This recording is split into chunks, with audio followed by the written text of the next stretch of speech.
It's time for Ocean State Credit Union's Friday Night Rivals, presented by Eric George and Associates. Welcome to another edition of Ocean State Credit Union's Friday Night Rivals, presented by Eric George, DMD and Associates.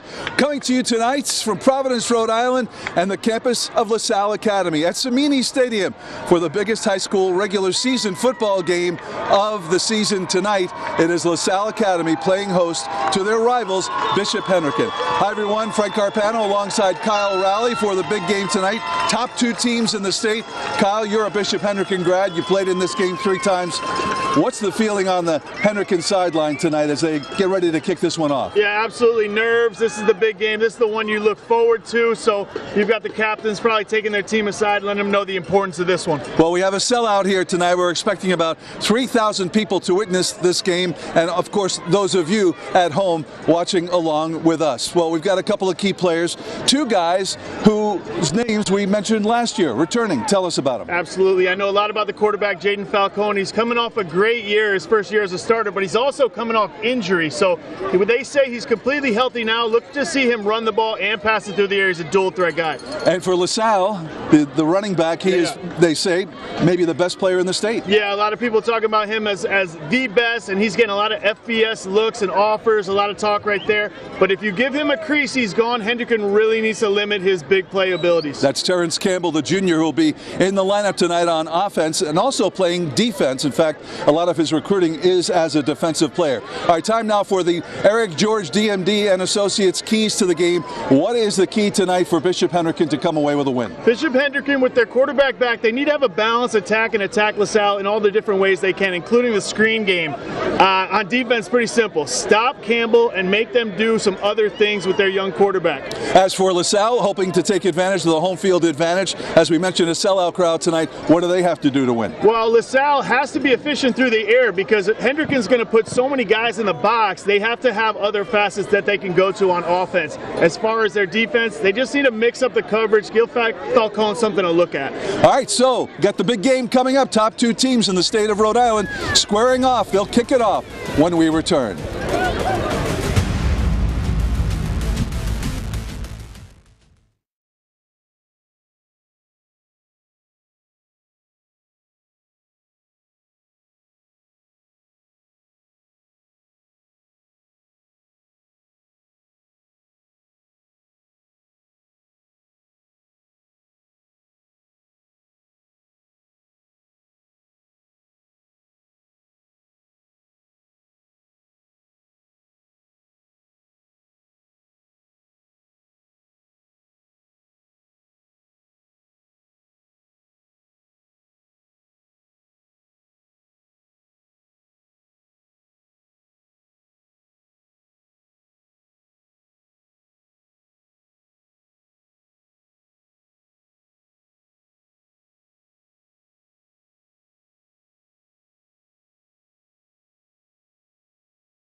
And we're back. Let him play. And welcome back to Samini Stadium here in Providence on the Salle Academy campus. We're ready to get underway. Bishop Hendricken won the toss, deferred to the second half, and kicking it away is Scott Belford. And that one is reeled in by Don Young. And he gets to the 20-yard line before he is dragged down, and we'll get to see the Rams on offense here to start things out. Our head coaches tonight, there he is, Keith Croft, in his 16th year at Bishop Hendricken High School. Played for his dad, Buddy Croft, and also played alongside my partner here tonight when he was at Bishop Hendricken, Keith Croft. And on the other sideline in his 21st year as head coach of the Rams, Jeff Marcone. Marcone played for his dad, but that was at Pilgrim High School. But both guys been around a long time here at their respective jobs. Certainly know how big a game it is tonight between the top two teams in the state of Rhode Island. All right, LaSalle with the ball now, starting on their own 20-yard line. And from the shotgun, Jaden Mosley off in the flats, completes to the 20, the 30, and look at him go. Up over the 50, and he will go all the way. Tamoy Stitchell reels in the pass, and it is LaSalle striking first with the touchdown. Our Atlantis Comfort Systems touchdown. LaSalle does exactly what Hendricken didn't expect to him. Goes to the air to start. Quick screen to the left side. You see Mosley here take a one-step drop, get it out to Stitchell there, who does a great job cutting back, reading the blocks. He's got the speed to take it a distance, a guy Coach talked about this week as someone they will go to in the screen game, and works like a charm there on the first play of the game. 80-yard touchdown run, and LaSalle striking quickly. The first play from scrimmage. Now on for the extra points. Maxwell Wallace, the kick is up, and this is no good. It is wide right. So we are just 20 seconds into this game, and LaSalle putting 6 on the board to leave Hendricken here tonight. All right, let's check in with the third member of our broadcast crew, Ben DeCastro, down on the sideline. Ben? Well, Frank, you know, usually I talk to you in between a little bit of a break of action, but of course the game has gone completely wild to begin with that first touchdown there.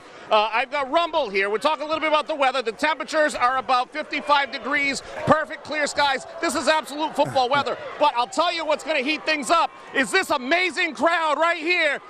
Hey, LaSalle! We'll send it back to you, Frank. Oh, that's awesome. Great crowd on hand tonight. They expect 3,000. They sold this game out. No tickets available at the gates. And everybody enthusiastic about this matchup here tonight. They've got the Hendricken kids on the far sideline behind the Hendricken bench, and then the bulk of the crowd over on the home side, the LaSalle Academy side, as we're ready to kick this one off with LaSalle leading at 6-0. And Maxwell Wallace. This ball dribbles down and rolls out of bounds. Penalty flag flies as it rolls out of bounds at the 33-yard line. It's like LaSalle doesn't want to get it to the deep guys of Hendricken, trying to keep it away, but that one not quite as deep as they bargained for, and you see the refs where they spot it.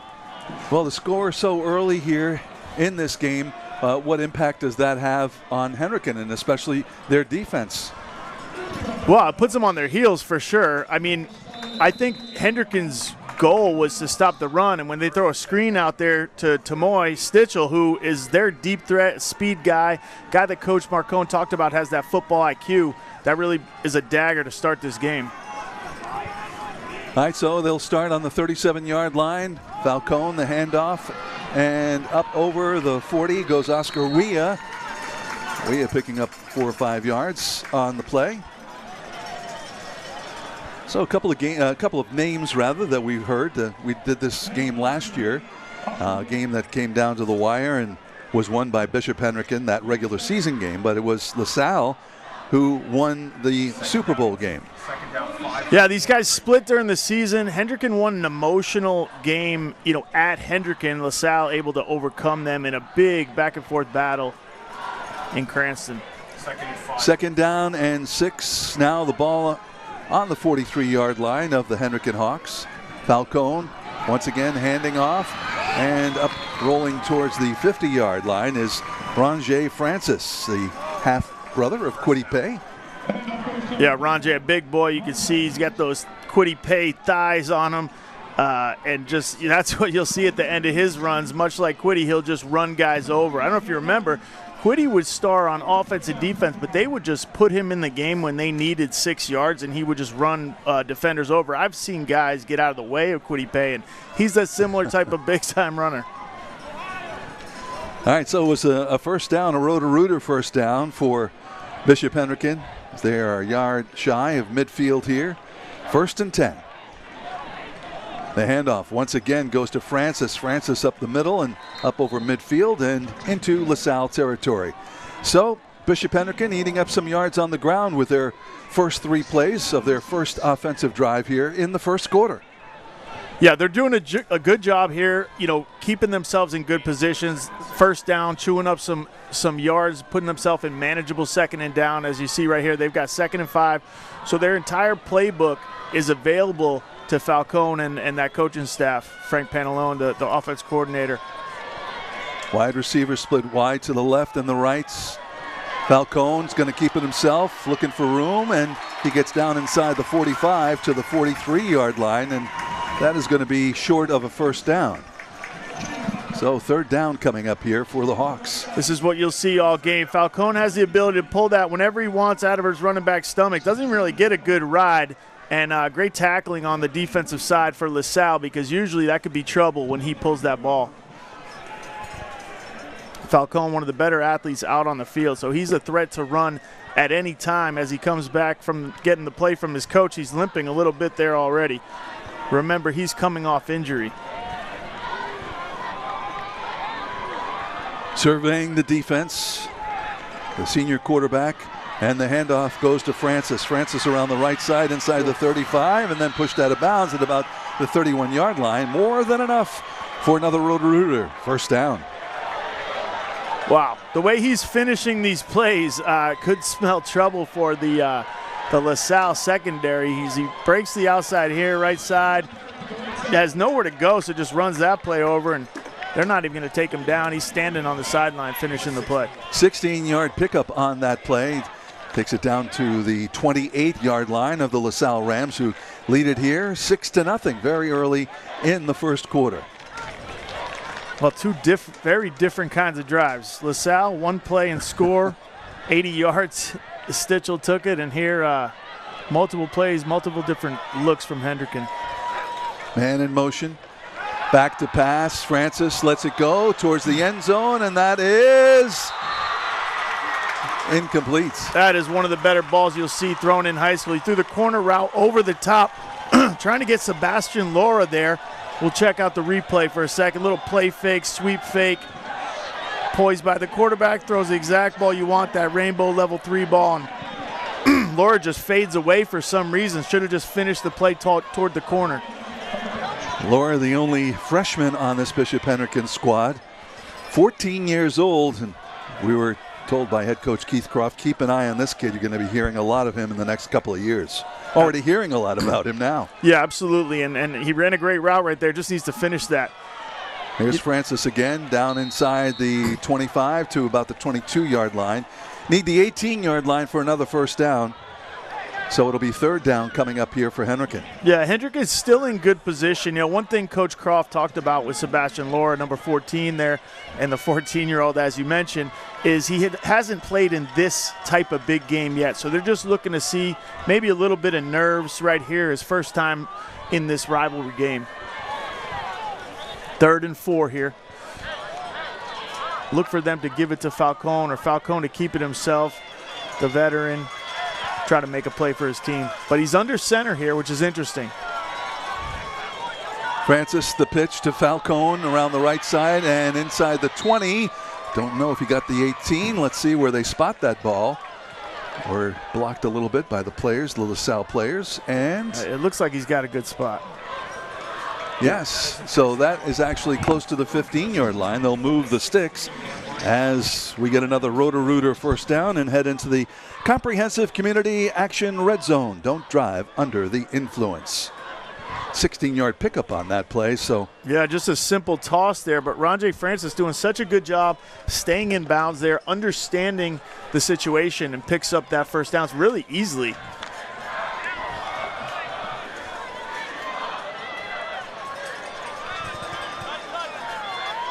Now from the shotgun, the Hawks on first down.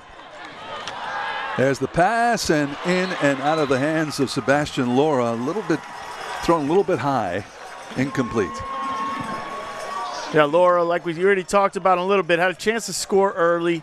A little bit of a mishap. Here we see him trying to get Laura on the slant. They want to get 14 involved in the game, but I think that Falcone let that go a little high. When you're throwing that slant route, you really want to give it to him in his breadbasket so he can protect himself against those linebackers and DBs that are bearing down. So Jaden Falcone, he's someone that you've seen a lot of over the years? Jaden and I have worked together for years. So, in my practice, he comes and we work on all the skills that are involved in playing the quarterback position. So he's a guy I know intimately, and he's really a game-breaking type of guy. They love him on the run, as you see right here. He's able to read coverage and do a lot of things that most high school players aren't doing yet at this level. How have you seen him develop over the years? Well, he came to me very raw. He was always a great athlete, but we worked on how to play the quarterback position cerebrally and how to make these types of reads, what to look for, what to expect, and really how to watch tape as well. Brings the play in now from the sideline. 3rd down and 3. 6-0 LaSalle scoring on their first offensive play after taking the opening kickoff here. And they lead it by a score of 6-0, but threatening are the Bishop Hendricken Hawks.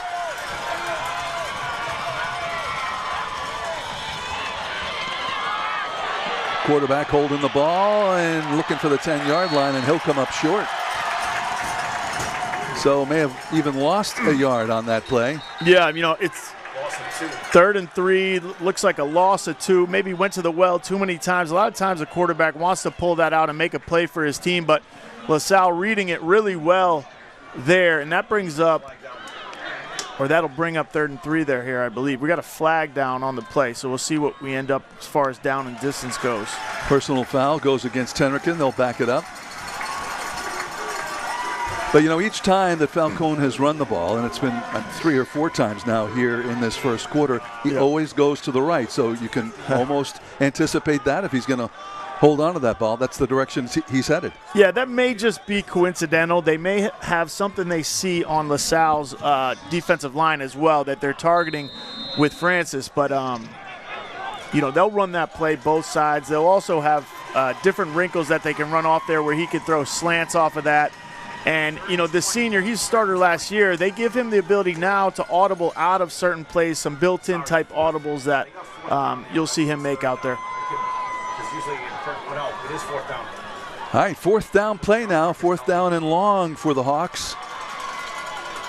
2 wide out to the left, 1 to the right. Back to pass. Falcone, and in and out of the hands of the intended receiver on that play, Sebastian Nault. All right, we're going to take a break here. More of Friday Night Rivals after this. Step on the field.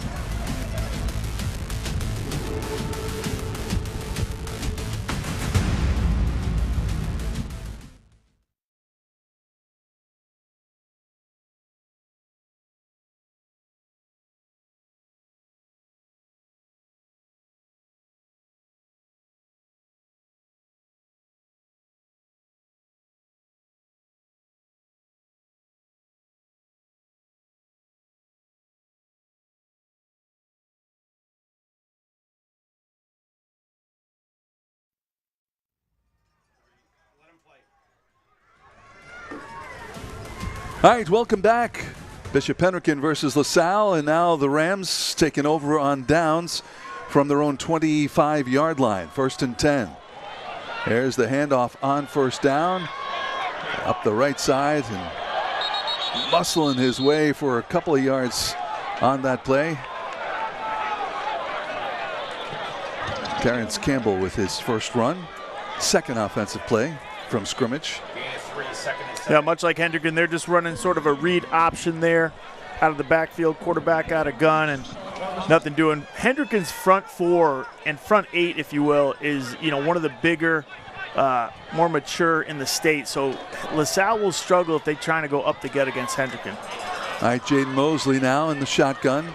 Right beside him is his running back, Terrence Campbell. Mosley Hand off to Campbell. Campbell puts his head down and up over the 30-yard line to about the 32-yard line. Pickup of a couple of yards on the play will bring about third down. Yeah, Campbell really made something out of nothing there. Again, Hendricken's front four very stingy, but he finds a seam to the right side and makes a smart cut, the veteran running back. He's a junior. We'll see him again next year, but this guy's already, like we said, getting FBF offers and puts them in a 3rd and 3 situation, which is manageable for this offense. Mosley, perhaps changing the play here, talking to his teammates. Takes the snap, the rush is on, lets it go, and it is incomplete. Well, it looked like that was headed in the direction of Antonio Bearden. Yeah, it looked like quarterback changed the play. Mosley audibles out, sees something he likes in the flats, but just lets that ball fly high. A lot of times when you drop that arm slot down and come sort of sidearm, if you will, the ball will trail upward. So a throw he can make, needs to make, and that'll bring the punt team out for LaSalle. All right, Sebastian Nault is back deep for Bishop Hendricken, and junior kicker Maxwell Wallace set to punt this one away. Back on his own 20-yard line. Low snap, bounced, and it's blocked. This ball now still bouncing around, and I believe that LaSalle has it back. It bounced off the helmet of a Hendricken player and into the hands of LaSalle. And the signal, it's Rams football. Well, you don't see that every day. That's a big turn of events. Hendricken thought they had a big play on their hands, got through a little bit of a muff snap. You'll see it here. The punter bobbles it once, or gets it low. Hendricken gets a hand on it. Ball's hanging in the air, and there's a melee of who can try to recover it. Good job right there by number 6 for LaSalle. Matt Sanzi. Matt Sanzi rips it out of his hands and gives his offense the ball back. A big break there for LaSalle. What appeared to be a disaster when it was initially blocked ends up being a golden opportunity here for the Rams, who stay on offense from their own 37-yard line now, 1st and 10. In a game like this, that's exactly what you want to avoid. A lot of times you go into the film room later on, you go, we lost this on special teams. Now, Hendricken did a great job starting out. I don't know if there's anything you can coach up about that. They got the block punt, but LaSalle comes away with it. All right, the Hendricken sideline asking the Mark DeSalvo, our referee tonight, question. Also on tonight's official crew, Billy Goodwin is the umpire, Joe Ledoux, head linesman, field judge is Tom Camella, Mike Murgo is the back judge, and our clock operator up here in the press box is William Goodwin.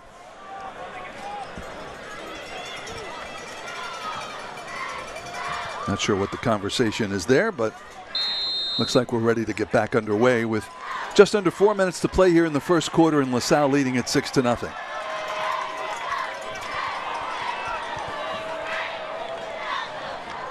There's the snap. Mosley, the handoff.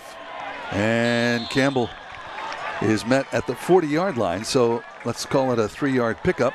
And 2nd down coming up for the Rams. So quickly to the line of scrimmage here. No huddle for LaSalle. Rashawn Villain did a good job there, number 11 on Hendricken's defense, just standing up the big running back and limiting that game.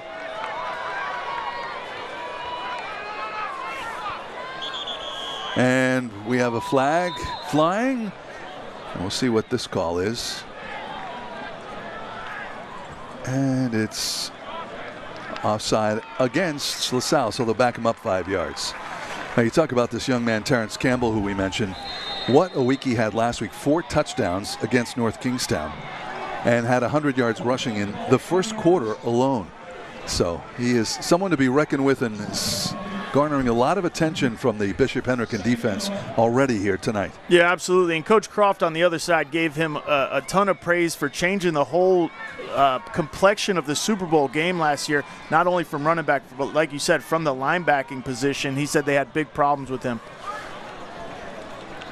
Mosley rolling out, lets it go, and that's Bearden. Antonio Bearden gets up over the 40 and is pushed out of bounds at about the 42, yard line. Bearden's a guy for LaSalle that'll run a lot of these stick plays, quick screens. This is a quarterback keep that he has the ability to get it out to his wide receiver. He hesitates a little bit, but Bearden does a good job finishing that play. Look for him on a lot of possession type routes on the interior in the middle to short routes. 3rd and 6 now for the LaSalle Rams.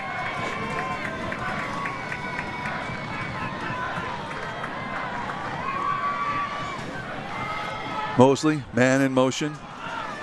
Mosley looking to his left, lets it go, incomplete. So he was looking for his running back who was over by the sideline there, Terrence Campbell, but Campbell covered closely, the ball thrown out of bounds, and now 4th down coming up for LaSalle. Yeah, it's an interesting play call from LaSalle.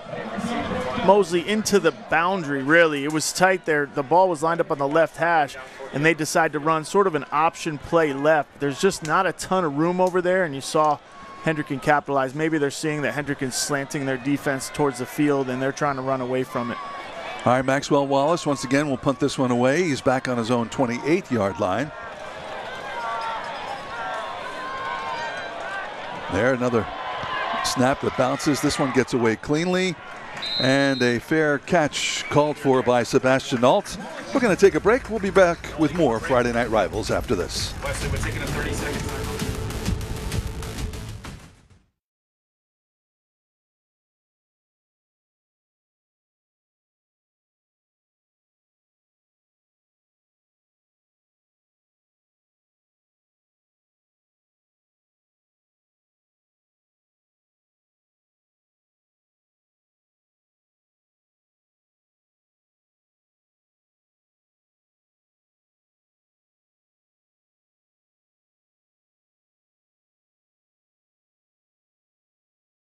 Ocean State Credit Union's Friday Night Rivals. Local high school football every Friday night on Charge. Closed captioning sponsored by Cardi's Furniture and Mattresses, the brand you trust since 1928. Offering Nairobi's same-day mattress and upholstery eye delivery 7 days a week. All right, welcome back. We're in Providence tonight for LaSalle versus Bishop Hendricken. The Hawks now on offense, 1st and 10. And the handoff. Oscar Wea. And he goes nowhere. He's going to lose some yards on that play. Great job by the front four and the linebacking crew of LaSalle. They tried to give it to Wea to the right side of the line, and I think he should have been a little bit more decisive on getting to the outside. You hesitate like that, and it gives LaSalle's defense a chance to capitalize. Loss of 2 on the play. Brings up 2nd and 12. Second and 12 from the 30.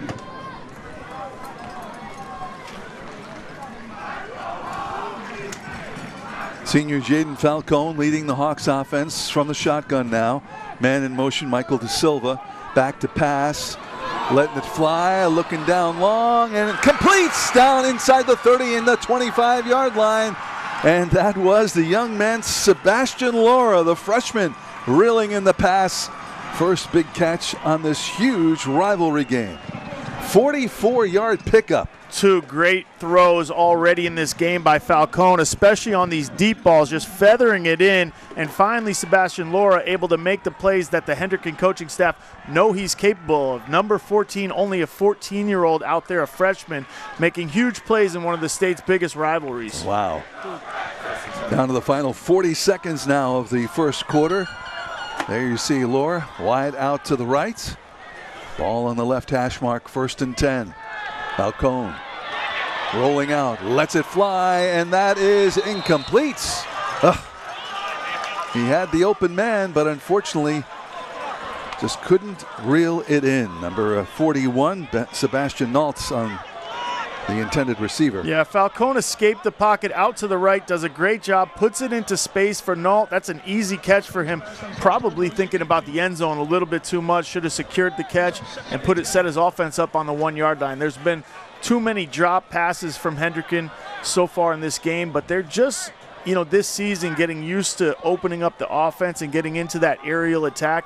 Coach Croft talked about this receiving crew being solid, but they need to learn how to be game breakers, and you need to make plays like that. All right, 2nd down and 10 now. Oh, and the snap is dropped, and Falcone just gathers the ball up and falls on top of it. A loss on the play. Push the ball back to the 35-yard line. Loss of 8 on the play. Yeah, so, 2 mishaps back to back. They should have been on the 1-yard line with first and goal, but now we got a snap to the left side of Falcone. Looked like probably the fault of the center there. He does a smart thing, gets on it. He's athletic enough to try to scoop that up. And that's the end of the first quarter. That's what you teach him. More of the Ocean State Credit Union Friday Night Rivals presented by Eric George DMD and Associates right after this.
All right, we're getting ready to start the second quarter. Hendricken and LaSalle, let's head down to the sidelines. Ben DeCastro, take it away, Ben.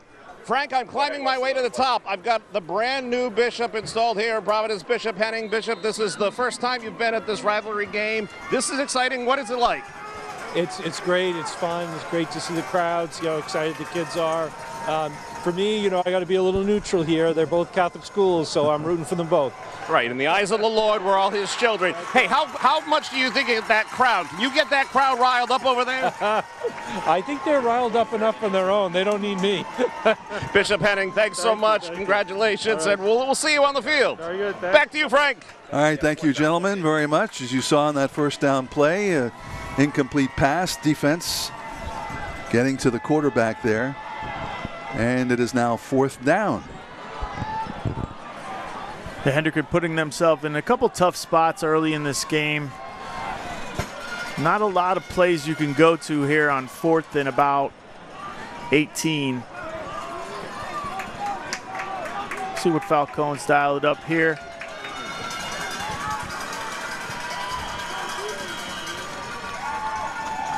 And we're going to have a timeout called here by Bishop Hendricken.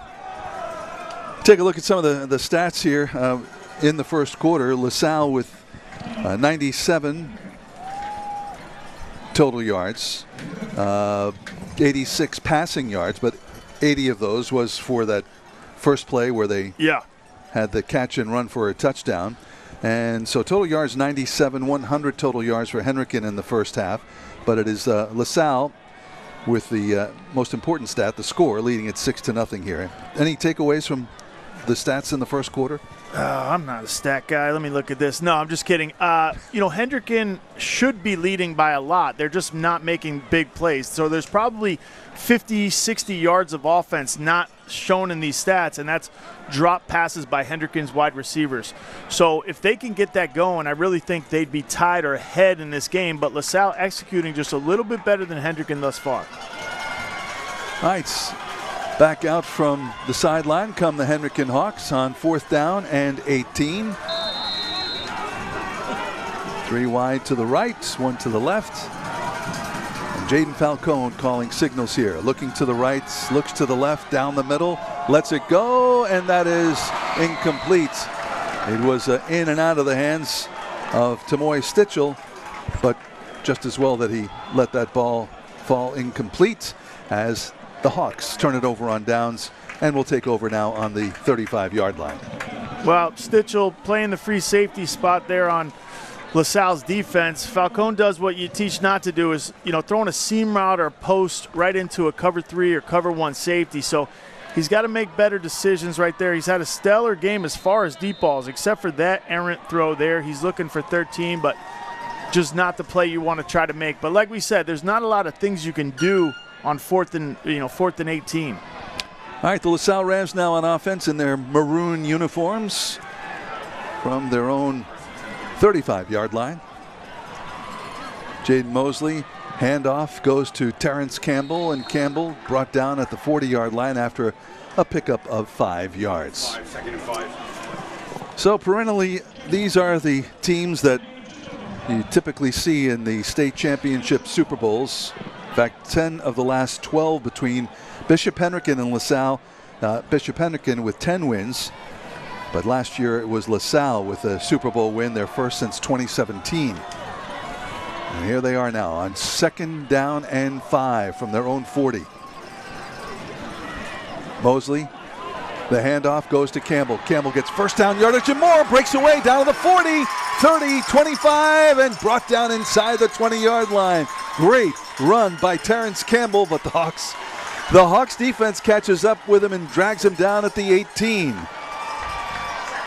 Jeremy Seedy does what no one does in the state and runs down Terrence Campbell. But this is why they keep feeding the big boy, because if he can get a crease like we talked about, he's off to the races. Seedy does a great job coming from behind. You like to see him try to get a strip there when you're making that tackle from behind, but nonetheless runs him down and turns what could have been a long touchdown into we have a penalty play. flag. Yeah. Looks like a penalty. Oh, what a waste.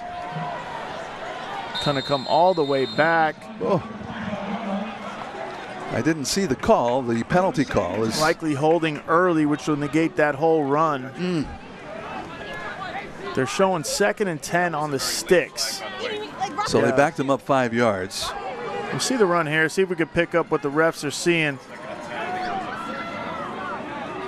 I don't see any holding there, but you never know what they're seeing. 2nd and 10 for LaSalle's offense nonetheless. Not an awful spot, but negates a big play by Campbell. Man in motion. Now the pass. That one complete to Antonio Bearden. Bearden gets a couple of yards on the play before he is tackled. Big hit by number 5, Jonas Rivera there to limit that run to, like you said, 1 or 2 yards there. 3rd and 7 for LaSalle's offense. Their young quarterback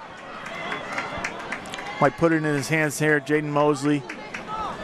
Limited aerial attack so far, but he's got a bunch trips formation to his right and a single receiver to his left. 1 running back in the game.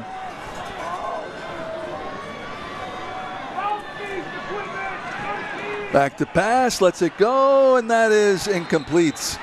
Falling shorts, heading down on that left sideline was number 4, Grover Moran. Yeah, Moran had a wheel route to the left side. Mosley kind of falling back on his back foot, gave his receiver a chance, but just missed on the inside. If you're going to miss that throw, you want to miss high and over the top, give your receiver a chance to make the play. That'll bring LaSalle's punting unit on. So some errant throws deep, some drop throws deep so far in this rivalry. All right, back at his own 25-yard line once again is Maxwell Wallace. Sebastian Nault back deep for Hendricken on his own 33, and that one gets away cleanly. Nault has it, makes the fair catch, and has it at the 37-yard line.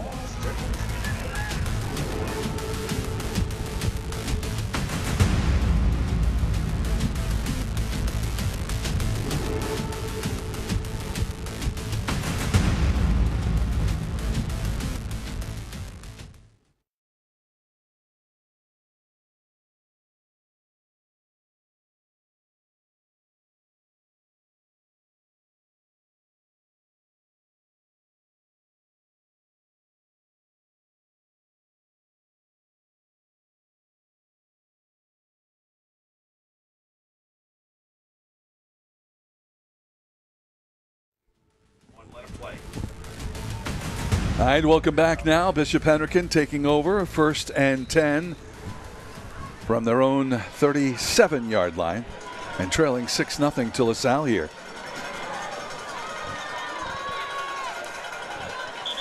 And flag flies. Let's see which way this one's going to go. And my guess is it's going to be a penalty against LaSalle. So they'll march 5 yards off. That'll be 1st down and 5 for the Hawks.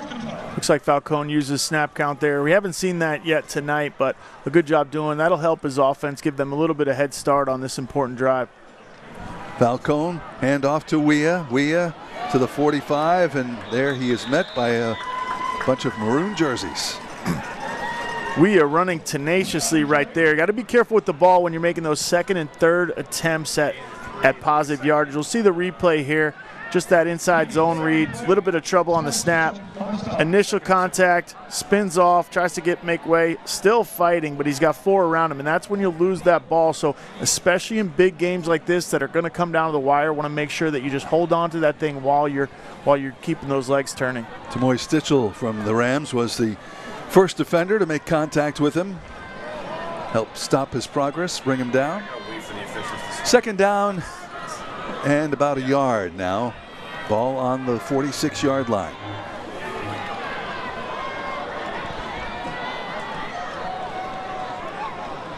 Falcone to Weah. Weah trying to find room, and he does. Up over midfield, down to the 45, and then he runs out of bounds at the 41-yard line. So it's another Roto-Rooter, 1st down. Yeah, really good job here by Weah. He makes his break. He sets up number 15 right there. Points to his blockers, but that's the way you set up an outside break when you need it. And he's always going to be the guy that Hendricken's going to go to when they need a breather for Falcone or Francis. And does a great job right there. I thought he did an excellent job the run before that, just kind of keeping his legs going. And you can't really teach that cut right there that he made to the outside. So the 15-yard pickup gives the Hawks a 1st down and gets them inside of Ram territory. The ball spotted on the 39-yard line.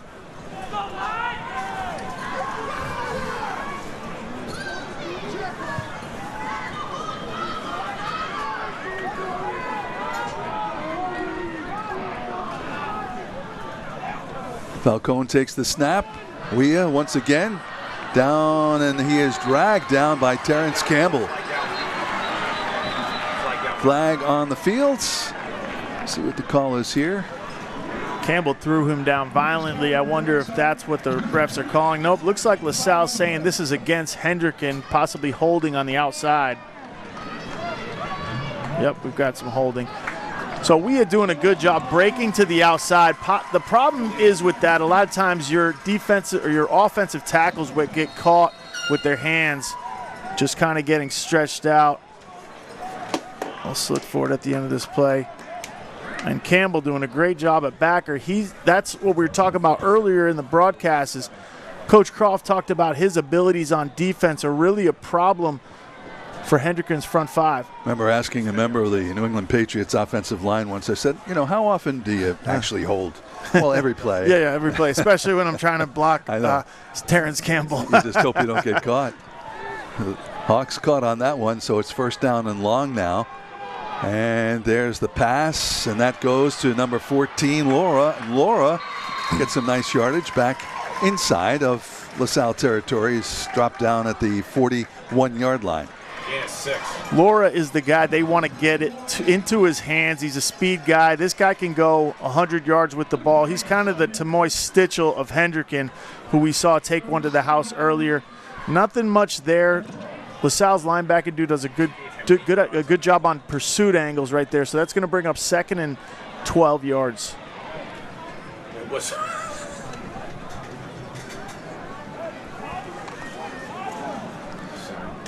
Hendricken's got 3 wide receivers in the game. 3 wide receivers. Looks like a tight end to H-back, and he's got his running back next to him. Back to pass, getting chased. 3 maroon jerseys after the quarterback, and that falls incomplete. Yeah, I tried to get Oscar Weah on a screen off tackle. You can see the deep drop kind of drawing in those LaSalle defensive linemen, and they had what they wanted, but Oscar Wea not able to make the catch. Maybe a little bit throw on the screen, but he's got to make that play. Hey, we invite you to stay tuned for the Dell's Lemonade halftime report. We'll have this week's Paul Massey Motors, home of the One Price Scholar athletes, participating school administrator interviews, some first half highlights, and more. Dell's Lemonade proudly celebrating its 75th anniversary. 3rd down and 12 for the Hawks. Wideouts to the left and the right. Jaden Falcone from the shotgun. Takes the snap, rolling out to his right, lets it go, and it is out of the reach of the intended receiver, Sebastian Nault. Yeah, Sebastian Nault. You can see how much they try to get him involved in the passing game. Not really able to. A couple drops so far in this game, but this one doesn't go on the receiver. This is a high ball. He's really trying to feather it over some linebackers. Not able to connect. Just a couple yards high on the throw there from the quarterback.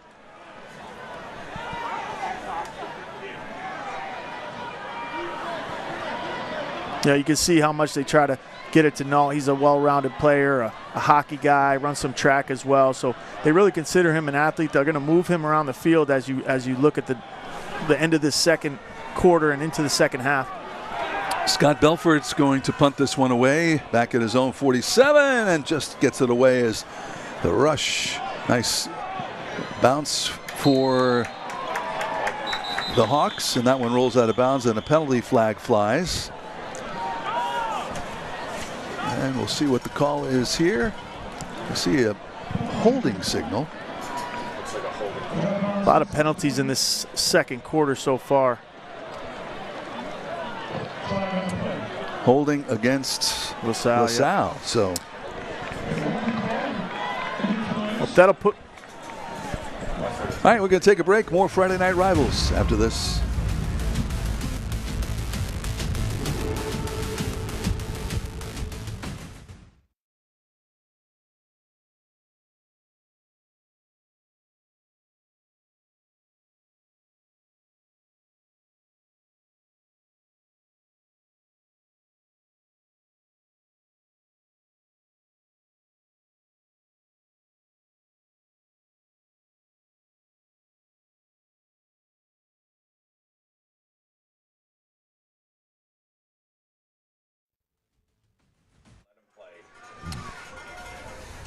And welcome back. Just a reminder that in the fourth quarter of tonight's game, we'll be selecting the Ocean State Credit Union Player of the Game and the Play of the Game. And now on first down, deep in their own territory, the handoff for LaSalle goes to Terrence Campbell. He's trying to find some room, and looks like he's going to pick up the first down. So the Rams getting out of trouble there as they were pushed back deep in their own zone after the penalty, resulting on the punt.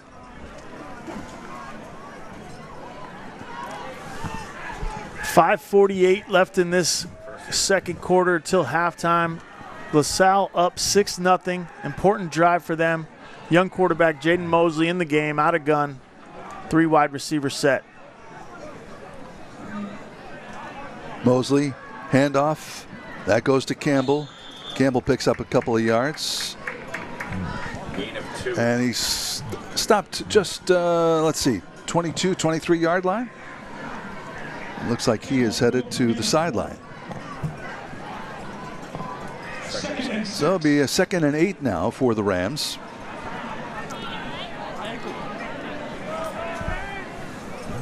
This will be an important drive. This is one where they want to put together a methodical drive. With 5 minutes left, they don't want Hendricken to get the ball back. They'd love to go into halftime up 12 or 13-0 here in this big game.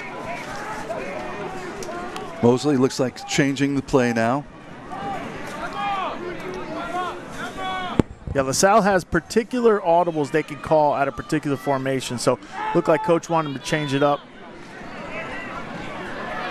There's a pass incomplete.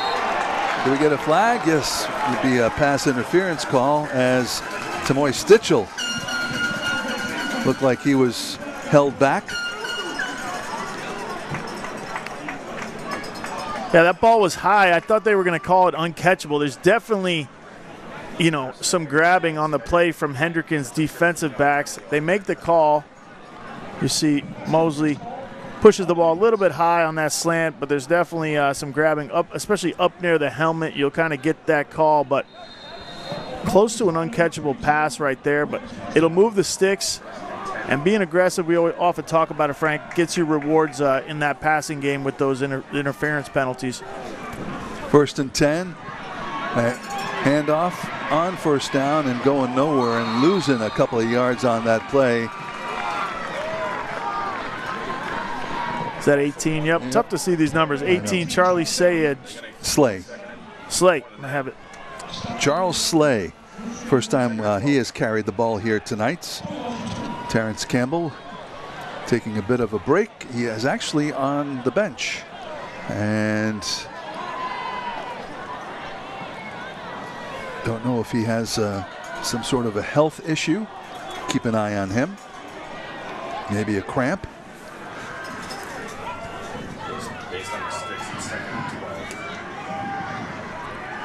Well, they're in a bad position here. 2nd and 12. Out of gun. The young quarterback Mosley surveys the field. Long snap count.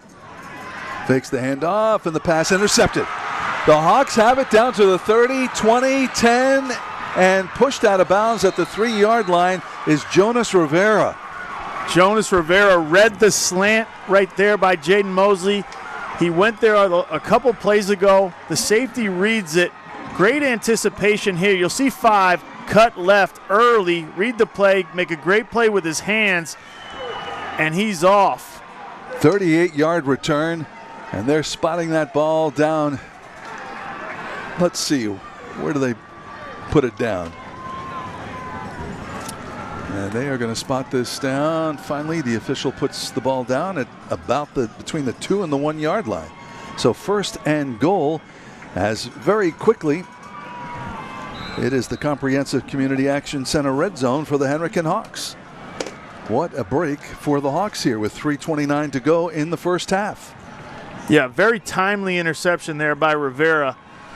Like you said, 3:29. Now Hendricken is knocking at the door in the red zone on the goal line. We'll see what they call here. Probably try to pound it to Weah, and Weah walks in the end zone as he stares down the LaSalle defensive backfield.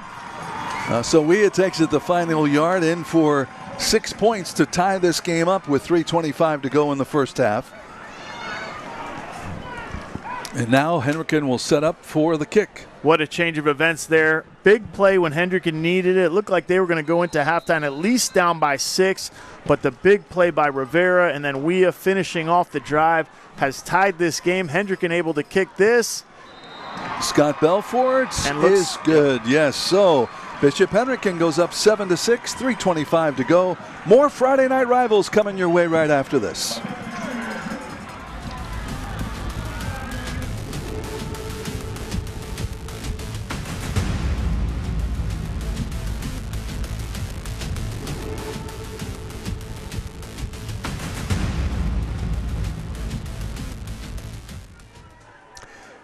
You can also enjoy these broadcasts on our Facebook Live page, presented by Trattoria Appia Restaurant. Indulge in the familiar, experience the extraordinary.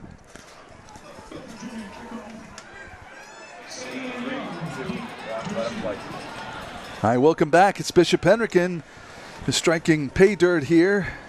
The final minutes of the first half, and they lead it by a score of 7-6 after hitting the extra point. So, a 2-yard touchdown run by Oscar Weah after the big interception return down to the 2-yard line. Just one play there to get it in the end zone for the Hendricken offense. And here's the kick now, the original chimney sweep kick. And we're going to get a return out of this one. And up over the 30 to the 35-yard line. And that's Donald Young. Nice return for Donald Young. So with 3:15 to go in the first half, we'll see if that puts a little spark into the LaSalle offense. The sophomore Donald Young, number 27, doing a great job. Also plays wide receiver and DB for LaSalle, and really a timely return because there's 3:15 and their offense needs all the help they can get. Only able to put up 6 points so far in this half, but this would be the most important drive for LaSalle's offense thus far in the game. 35-yard kickoff return. Spots the ball on the LaSalle 40-yard line, and here we go. 1st and 10 with 3:15 to go before the half. There's the handoff. And up over the 40 to the 42-yard line. And we'll see who that was. Was it Terrence Campbell back in the lineup? Yes. So whatever his issue was that had him sitting down on the bench there a couple of minutes ago, he's over that and back in the lineup. And that's good news for LaSalle as well. They have Gray Ionetti, their quarterback, their backup quarterback. They do a little bit of a dual threat type of system. You'll see Gray Ionetti from time to time. He saw a lot of time in the Central game and played well. So a little bit of a change up for LaSalle's offense. After the pick from Mosley, we'll see what he can do with this. 2:34 in this first half. There's the handoff. Goes to Campbell. Campbell gets closer to midfield and closer to a first down. He's dropped at about the 47, 48-yard line. You know, so Coach Marcone talked about this quarterback situation. They'll share a little bit of duty. Obviously, Jaden Mosley being the starter and the guy that starts most of these games, but they will go to Gray, and he's a guy that wants to play, a competitive guy, and he said he's right there learning. He's a sophomore, though, and you know, said that the quarterbacks get along while being competitive. It's always a tough situation when you've got two quarterbacks in that room. All right, so Ionetti, the handoff goes to Campbell. Campbell around the left side, and looks like he will get into Hendricken territory, which will give them a first down. So the Rams with a first down as the clock continues to roll. Now 1:40 to go in the half. LaSalle's offense leaning on Campbell here. You can see what a good job he does putting his head down. That should have been, you know, a loss of yardage, and he's able to gain a couple out of them, or at least get back to that line of scrimmage, or pick up the first down, I should say. First down and 10. Ionetti, the handoff goes to Campbell. And Campbell dropped after a pickup of 1 on that play, as now 1:10 remains.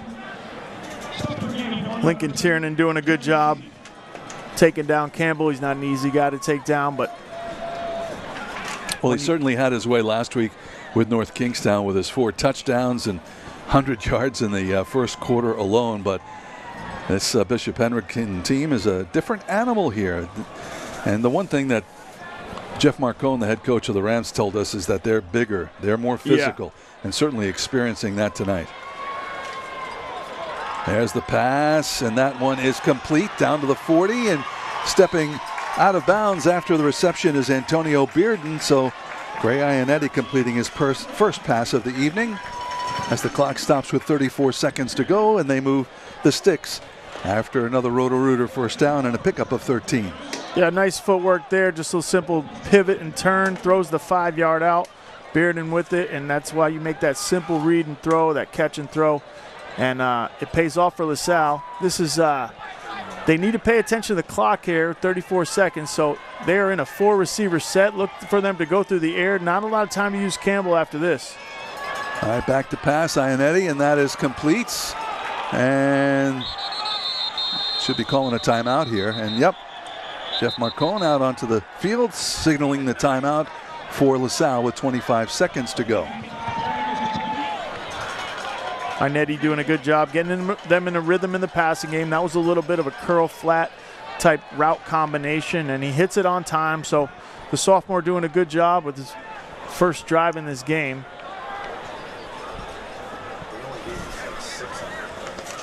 Hard to believe that the high school football season is winding down. The teams with just 3 games remaining in the season, actually 2 games for Hendricken after tonight. They will be hosting Central next Friday nights, and then they'll be at East Providence on the 27th of October. Meanwhile, LaSalle with 3 games to go. LaSalle will be playing on Thanksgiving against East Providence. They also have non-league games against South Kingstown. That's next week, and then Shea.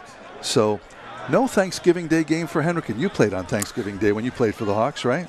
We used to, yeah, and that was a big tradition up there. I'm not sure when and where they did away with that, but I think it's when Warwick Vets went away. Now Tolgate plays Pilgrim. And a completed pass and out of bounds. Who was your Thanksgiving Day rival? I believe it was Vets back then. Okay, yeah. So I know that one of the Warwick teams, maybe it was Pilgrim. I don't know if we always played the same Thanksgiving foe. It's another Roto-Rooter first down after the reception by Bearden.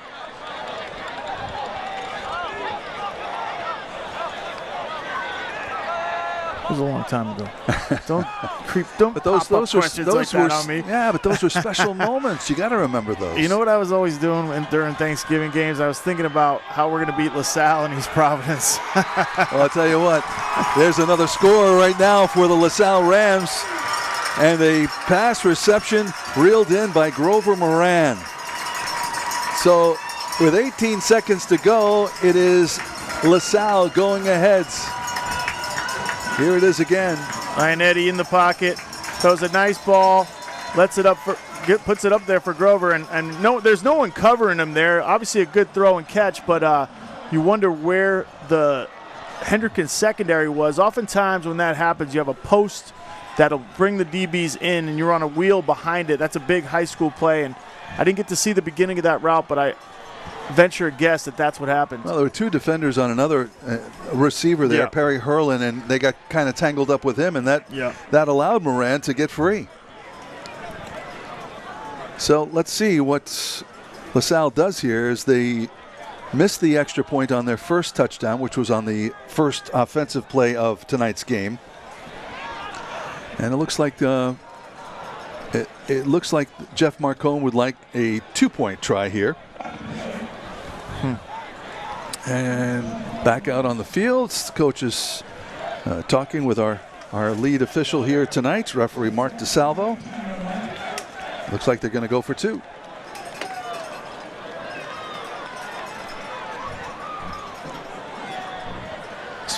Did we have a penalty? Yeah, looked like maybe some unsportsmanlike conduct.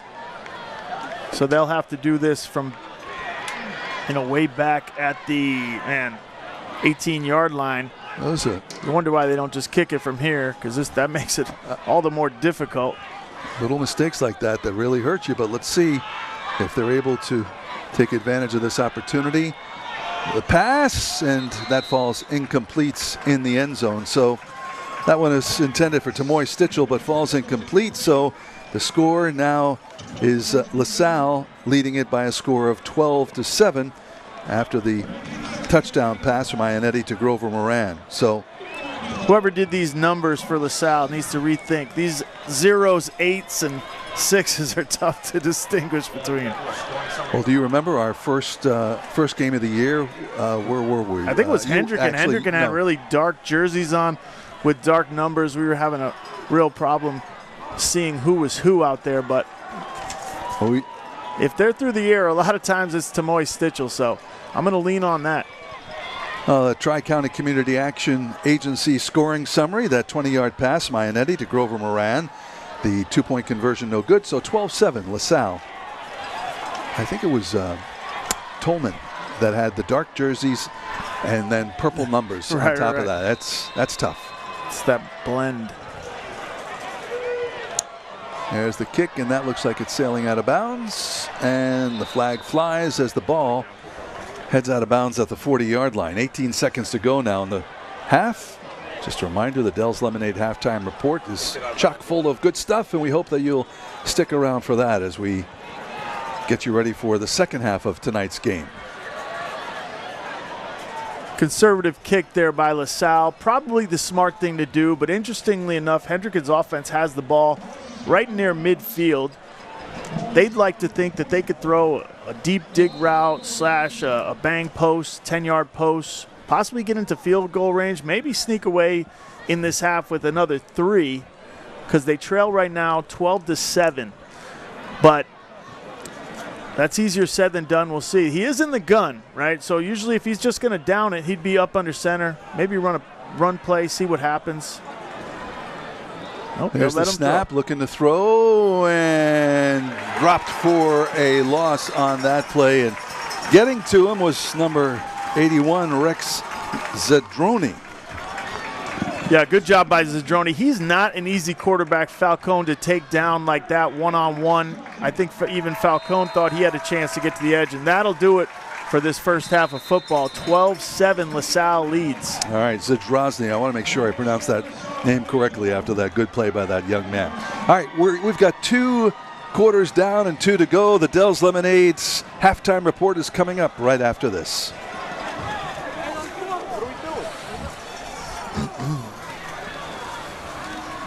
Oh, tell you what, let's head down to the sideline. Ben DeCastro's with Jeff Marcone. Go ahead.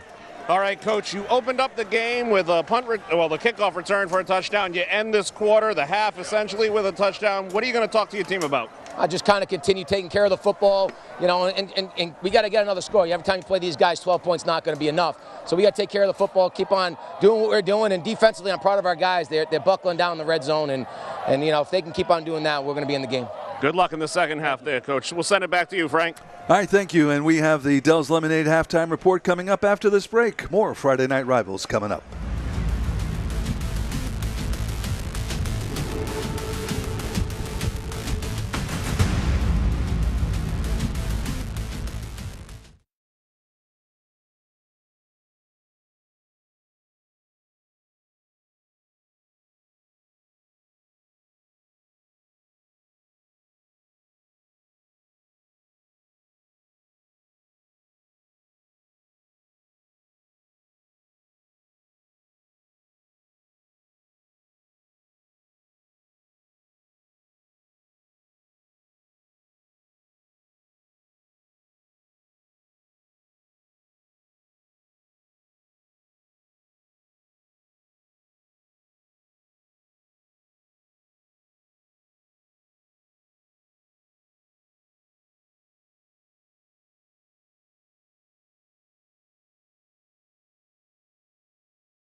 Now, it's time for the Dells Lemonade Halftime Report, sponsored by Dells Lemonade, proudly celebrating its 75th anniversary.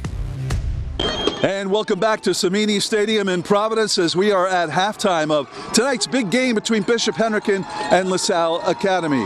You are watching the Dells Lemonade Halftime Report.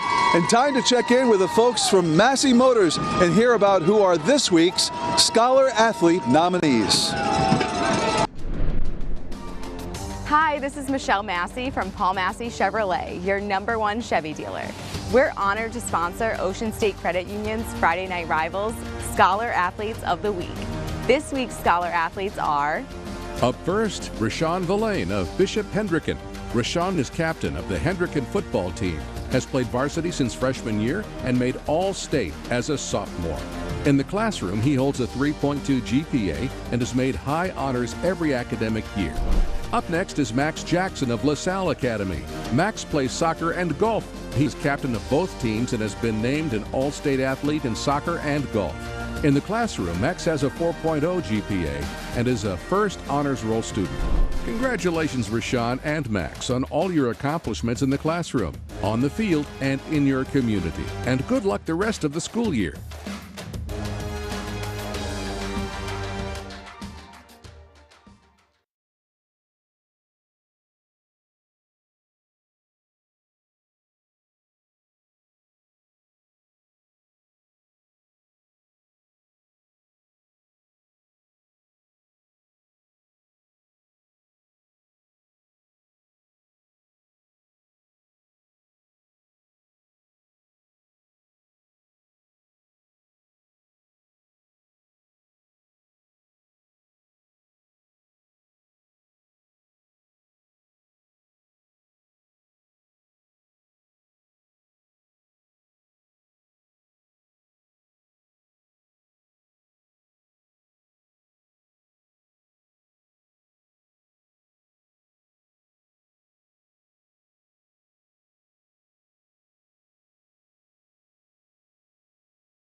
Now, it's time for the Dell's Lemonade Halftime Report, sponsored by Dell's Lemonade, proudly celebrating its 75th anniversary.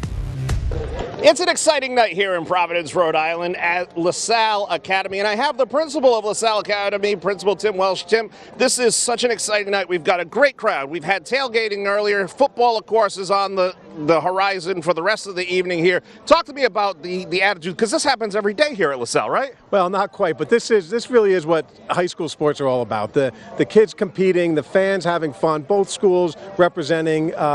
It's just the excitement level. This is what high school athletics should be about. And talk to me a little bit about the education component here at LaSalle, because you are held in high regard. You got students from all over across the region coming here. That's very important to you and the staff.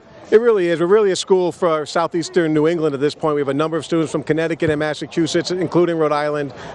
And, we really try to give them the opportunities to be successful in life and to leave us and really make a difference in the world. And, of course, you got open houses going on. If people want to come here and learn more, where should they be going? Well, you should go to our website, www.lasalle-academy.org. Open house on October 22nd. And, we love what we have here and love to show to everyone. Principal Welsh, thank you so much for being here. Frank, we'll send it back to you, good sir.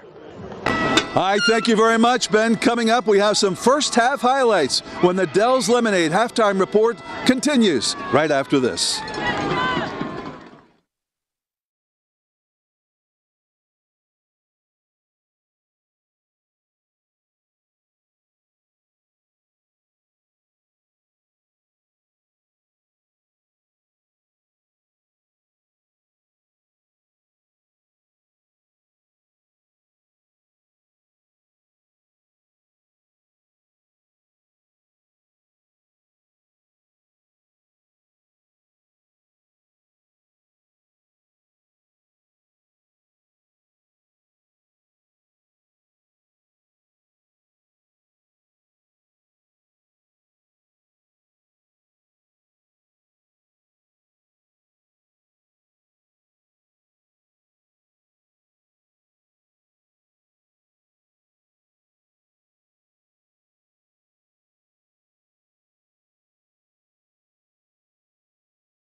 Welcome back to the Dell's Lemonade Halftime Report. Frank Carpano along with Kyle Rowley. Let's take a look at some of the first half highlights here as you look at some of the crowd.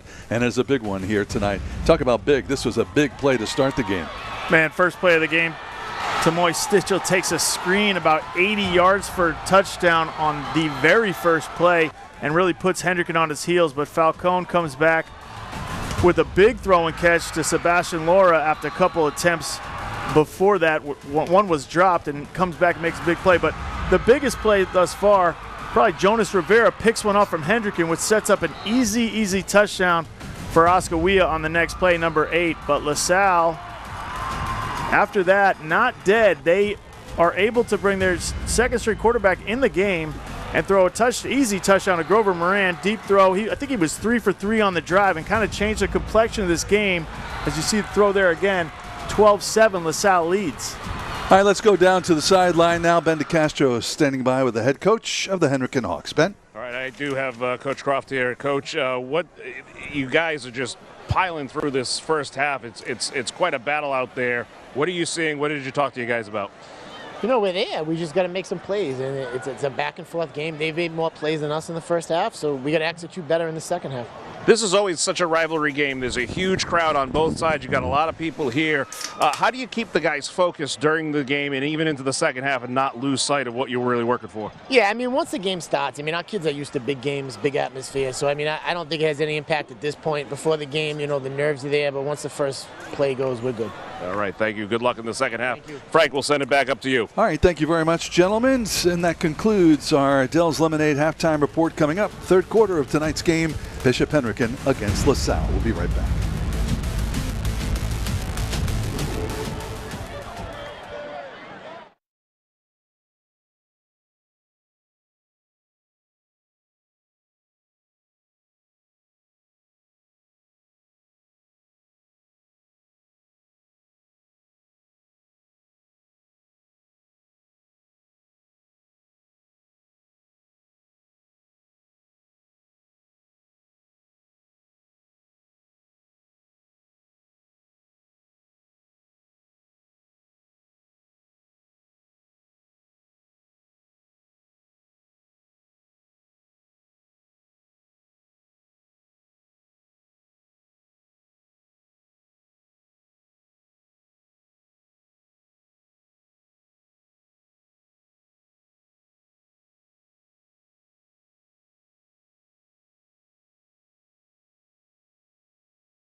Ocean State Credit Union's Friday night rivals. Local high school football every Friday night on Charge. Closed captioning sponsored by Cardi's Furniture and Mattresses, the brand you trust since 1928. Offering Nairobi's same-day mattress and upholstery delivery 7 days a week. And welcome back to Samini Stadium here in Providence on the LaSalle Academy campus as we get ready for the third quarter of play here between LaSalle and Bishop Hendricken. The Rams leading the Hawks by a score of 12-7. And in preparing for this game, we had a chance to chat with both head coaches, and Hendricken coach Keith Croft was telling us, you know, there's no problem getting his kids up for this game. He said his concern was the game before and the game after, because, you know, as high as you get for this game, as much as this game is talked about and as much anticipation as there is for this game, it's natural that there's a bit of a letdown afterwards. Yeah. Or to just overlook the opponent before is what he was also alluding to, and you don't want to do that as well. And, you know, Bishop Hendricken has another division game next week against Central, a non-division game coming up for LaSalle next week. Yeah, and you know, Central almost stole one from LaSalle, so they are a good team. Hendricken needs to be ready for that game, but they need to really put some points up in this half right here because they are trailing LaSalle. Sebastian Nault takes the kickoff, and there's a penalty flag, two flags that they're flying now as finally Nault is dropped at about the 17-yard line. We'll see what the officials come up with here as we start the third quarter. A holding call that goes against the receiving team. That is declined, but then the second penalty they'll take. Yep. So they'll back this one up. Sebastian Nault right there on the return, really fighting for extra yards. He started as a sophomore on this team, so a very well-rounded athlete, a guy they like to mix in. They haven't been so successful thus far getting him involved in the passing game, but they have. It's not for lack of trying. Look for him to try to step up his game here in the second half and try to add an edge to Hendricken's offense that only has 7 points on the board. All right, with the penalty pushes Hendricken back to the 8-yard line where they will start 1st and 10.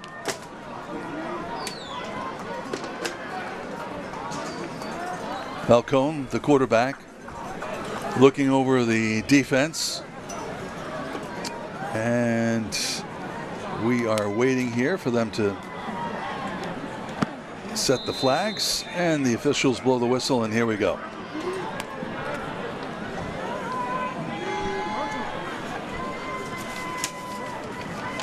And the quarterback holds it for himself, and there goes Falcone. Falcone up to about the 18-yard line. Interesting, we haven't heard Ron J. Francis's name that much after the initial offensive drive as the quarterback takes it for himself on this one. Well, you'll see Falcone try to assert himself in the offense right here. He's the leader of this team. He's the quarterback. He has the ability to make all the decisions out there where the ball goes on almost every play that Hendricken runs. And, you know, as a quarterback, you want to give your team a spark, and he gets the first down right there as Hendricken's backed up. All right, back to pass, and that ball is complete at the 28-yard line and then pushed out of bounds after the completed pass to Sebastian Laura, the freshman. Sebastian Laura, nice catch. Looks like an out route to the left side. Falcone kind of takes his 3-step drop. A little bit of a tip pass, but still on target as Laura makes the catch on the sideline. That needs to be a staple for Hendricken's offense, just being able to play that pitch and catch over the next 4 years with Laura being the talent that he is. That's a guy that, you know, has grown up playing the game and has really good instincts in the passing game. There you see him, 14 years old and out there with the varsity tonight. And the handoff goes to Oscar Wea. Wea turns it upfield, 40, 45, 50, trying to break away, still spinning and then down inside the LaSalle 40-yard line. What a tremendous run. You can see when he turns the burners on, there's not many guys that can catch him. Also, a tenacious run. He really runs hard, keeps his feet going. Right here, he looks like he wants to cut back, but gets back in the stream. And at the end of this run, it almost takes the entire LaSalle crew to make sure that he gets to the turf, fighting his way, trying to fight his team back in this game is Oscar Wea, number 8. 35-yard pickup on that play for a Roto-Rooter first down. Also gets them inside of LaSalle territory here in the third quarter. And the Hawks trailing 12-7. Ball spotted on the 38-yard line. Not a bad way to start this drive.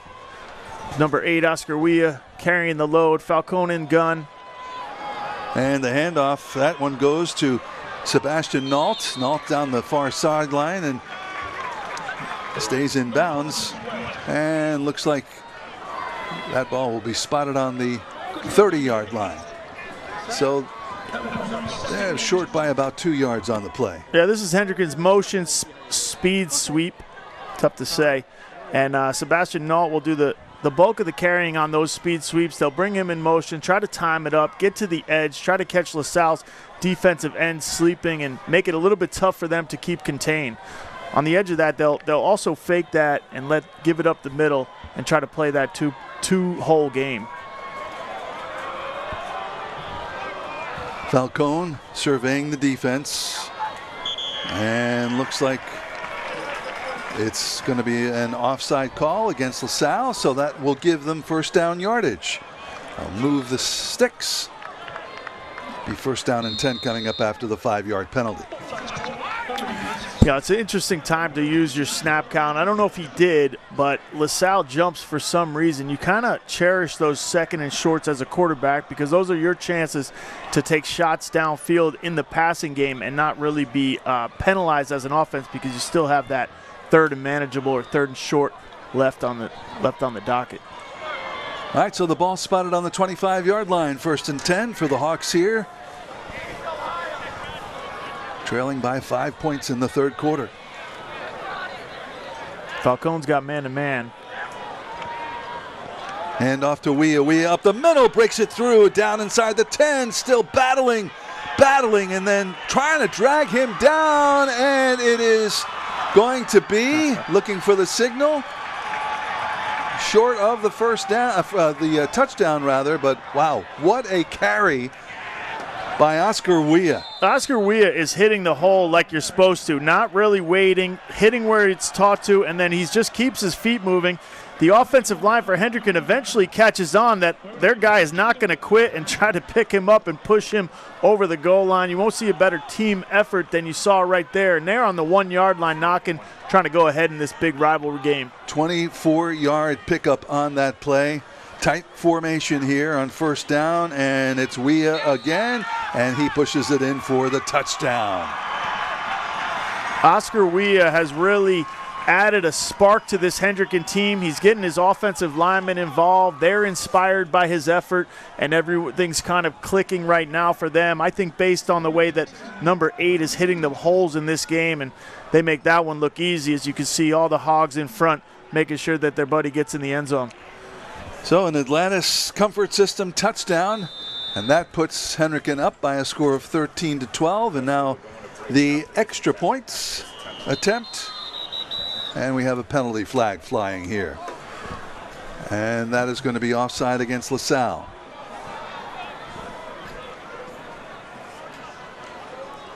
So half the distance to the goal line. And looks like they're going to go for 2 here.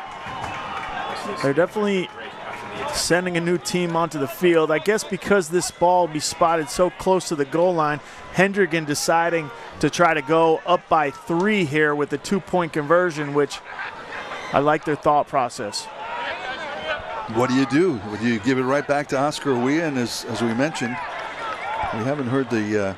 Well, Coach Pantaleo just gave him something. I would just run this up the middle. They've been blocking amazing in the interiors, and we'll see what Coach Frank Pantaleo called here. It's Falcone up the gut, and he is in. All right, so 2 more points on the board for Bishop Hendricken. 15-12 now. As the quarterback runs it in on the 2-point conversion. All right, going to take a break. More Friday Night Rivals after this.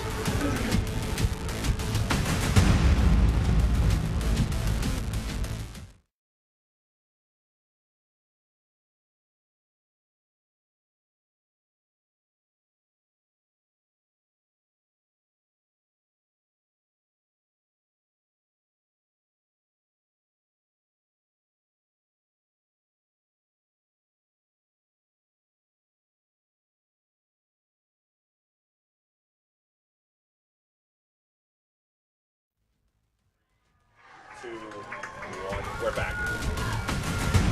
All right, welcome back as we now give you the scoring summary, courtesy of the Tri-County Community Action Agency. A 6-play drive, 92 yards. Oscar Wea, who handled so much of the ball carrying during that drive, runs it in from 1 yard away to put the 6 points on the board, then the 2-point conversion. And that's where we are as the kickoff fumbled, picked up, and run back, maybe a 5-yard pickup on the return. And yeah, I think a smart call by the Hendricken coaching staff. They get that penalty. For some reason, LaSalle jumps on offsides on the extra point, and they decide because of that to go for 2. Coach Frank Pantaleo runs their quarterback up the gut. He scores easily, and now they're ahead by a field goal in a very tight matchup. So Donald Young was on the receiving end of that kickoff. The original chimney sweep kickoff, and now we'll get to see what LaSalle comes up with here as the ball spotted on their own 15-yard line. Mosley, the handoff, goes to Campbell, and he stretches it out to about the 19-yard line. Yep, so LaSalle's offense right here just needs to keep their composure, go back to what works, give it to their bread and butter, Terrence Campbell, try to keep themselves in good, manageable situations for their young quarterbacks, and try to put a scoring drive together here as, the third quarter already 6:53. So Hendricken used up a chunk of clock there on a sustained drive early in this second half. Second down and 5. And somebody was offside. There was movement before the ball snapped. and that'll go against LaSalle. So another penalty, movement penalty here on LaSalle. We'll push the ball back 5 yards. Yeah, LaSalle has not been helping themselves in the penalty department, and that can be, a big problem in a tight contest like this. Gray Ionetti, who came in right before halftime and led LaSalle to a scoring drive, is back in the game to begin this second half for LaSalle's offense. Ionetti with the pass, and that is complete, and then rolls out of bounds as that ball was dropped by Herlin Perry. Dangerous play there. If that ball is collected by Hendricken, they have incredible field position. A little bit of a play fake, quick screen. Defensive backs for Hendricken do a great job. He's right there already before he even catches the ball, and that's able to have it squirt out. Michael De Silva put a helmet on him, and that squirted the ball out.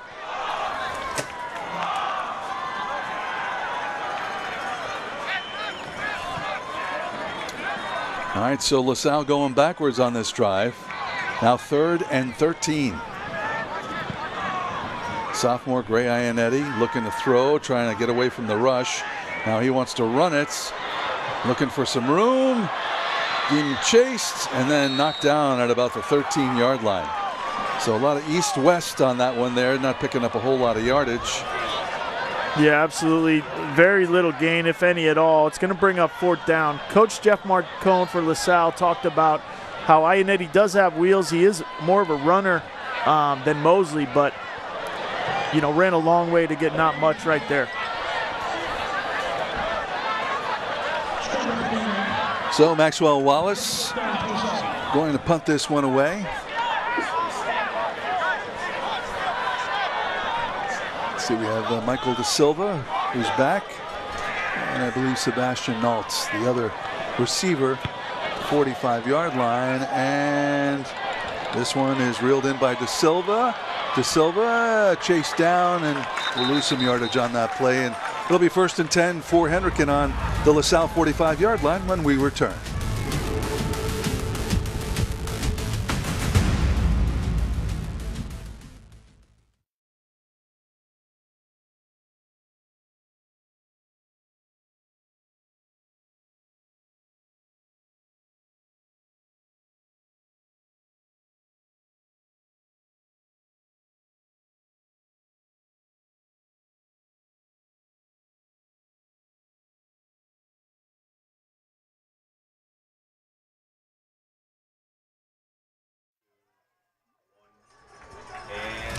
And during the 4th quarter of tonight's game, Kyle will be selecting the Ocean State Credit Union Player of the Game. Ocean State Credit Union, where our interest is in you. Now on 1st down, there's the quarterback running it out of bounds after a pickup of about 6 yards on the play. Of course, the player and play of the game selected by Kyle Rowley, the most pressure that he feels all week long, except for his Wednesday night tennis match. That you won this past week, the doubles match?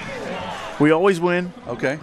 No, but we did get some wins this week. All but right. I have some ideas for player of the game. I think one of whom was featured on that last drive heavily for Hendricken, who's winning right now. Obviously, most times we're going to give it to the team that comes out with the W. Oscar Wee with 78 yards on that last drive, and then running it in from a yard out for the touchdown that put Hendricken ahead. Here they are now, 2nd down and 4. Falcone, the handoff to Weah. Weah looking for room around the left side and pushed out of bounds after he crosses the 35-yard line. A little bit deeper now into LaSalle territory as he collects another Roto-Rooter 1st down. Yeah, Weah here to the left side. Really kind of some patience there because he's been hitting the holes very, very hard, and that's what I appreciate. But it's nice to see a running back that knows when to hit the hole on the interior and when to wait for his blocks on the outside, and we are showing that. I believe Ron J. Francis a little bit banged up early in the first half, and so they're giving us a heavy dose of Oscar Weah, who has just picked up right where Francis left off. 1st and 10 now. Ball on the LaSalle 35-yard line. There's the snap and the pass incomplete as the defense coming in quickly on the Hendricken quarterback. And let's see who that was that got to him there just after the ball was let loose. Yeah, Falcone had what he wanted. LaSalle kind of void of a safety on that right side, had a guy bending around the linebacker, and just LaSalle's front four able to get a hit on the quarterback just before he's able to deliver that ball. What likely would have been a big play for Hendricken as well. 2nd down and 10 now for the Hawks.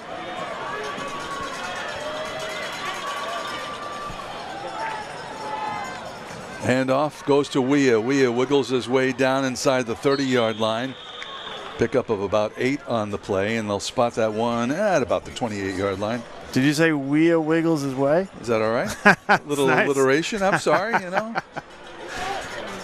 Absolutely he does, and he's really just finding different ways to gain yardage for Hendricken. Fights always to the end of the run, but using some patience there again, and we've seen him hit holes like a stick of dynamite went off as well, and we've seen his offensive line get back in the play because he's fighting so hard and push him near touchdowns, and he's capped off some drives. We had an interception early that he capped off, and he capped off the last one with this short run as well.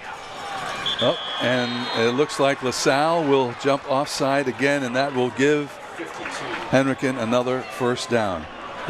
This is a little bit of Rowley quarterback school here. 3rd and under 5 yards. He uses his snap count, which gives his offense a free first down. That's exactly when you want to use it. So when you say uses his snap count, tell me what's going on. Yeah, so he's usually going to go on a set hut or a hut 1, goes on a 2nd or 3rd snap count, said hut, and just going to use that hard count right here, and you get a free first down out of it. LaSalle's not used to hearing it, gets them to jump off sides, and a lot of times these defensive linemen are amped up on a 3rd and short to make a big play. That's when they're called to make their plays and use it against them a little bit. All right, 1st and 10 now, as Hendricken inches closer to the red zone. Falcone keeps it for himself, and he gets down inside the 20 to the inside the 15 to about the 12-yard line, as they are now in the comprehensive community action red zone. Falcone, Coach Keith Croft, we were able to talk to him in the middle of the week. He talked about how his leadership has really come around. Had a crease right there. He's very explosive in the run game, but also he's become a polished passer over the last 2 or 3 years. This year, with a little bit more of a receiving core, they've given him some more responsibilities, some chances to make some audibles, and some chances to read the defense on the run. 2nd down and 1. Oscar Weah busts through and into the end zone for the touchdown. Another Atlantis Comfort Systems touchdown. Hendricken's front 5 doing a really good job for Weah. That time, I don't even believe he made one cut on that run for a touchdown. So you got to applaud the front 5 for Hendricken. We'll see the replay here. Just straight ahead, he's just running through the gaps that they're blocking for him. And that's tremendous whenever you're able to give your running back the hole that it's drawn up on the whiteboard. 2nd score for Oscar Weah, and now for the extra points. The kick is up, and that is good. So 2:37 to go in the 3rd quarter. Bishop Hendricken leading LaSalle 22-12. We're back after this.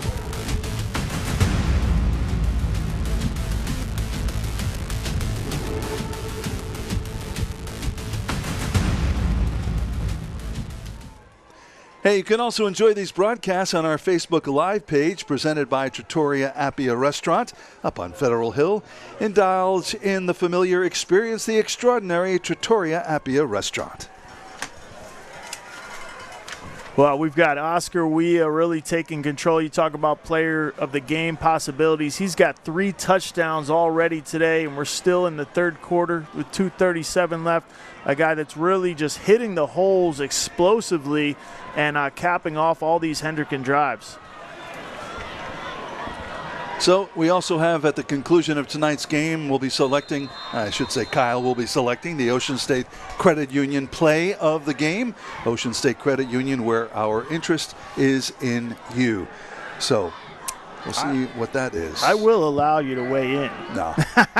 I don't like that kind of pressure. All right, here's the kickoff, and spinning away up at the 25-yard line. And that's where LaSalle will start here, 1st and 10 as they look to get back in this game. The march down the field and the touchdowns here in the 3rd quarter by Bishop Hendricken has done a good job of quieting this sellout crowd, primarily LaSalle fans on the home side of the field. A lot of Bishop Hendricken students on the other side of the fields, happy about the way their team is performing. We asked Coach Croft about the fanfare and you know, getting 3,000 people to a game, and he said, you know, at Hendricken we're a little bit used to these unkind crowds, so it won't be as much of a big deal as normal for us. Certainly hasn't been, and the whistle blows here, and that's going to be an offside call against Bishop Hendricken. So they'll step off 5 yards for LaSalle. It'll be 1st down and 5. Well, finally a penalty that goes against Bishop Hendricken and works in the favor of LaSalle's offense.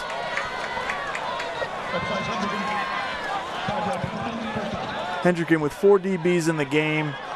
They're playing sort of a 4-3 front, which leaves 7 in the box as Ianetti calls his own number.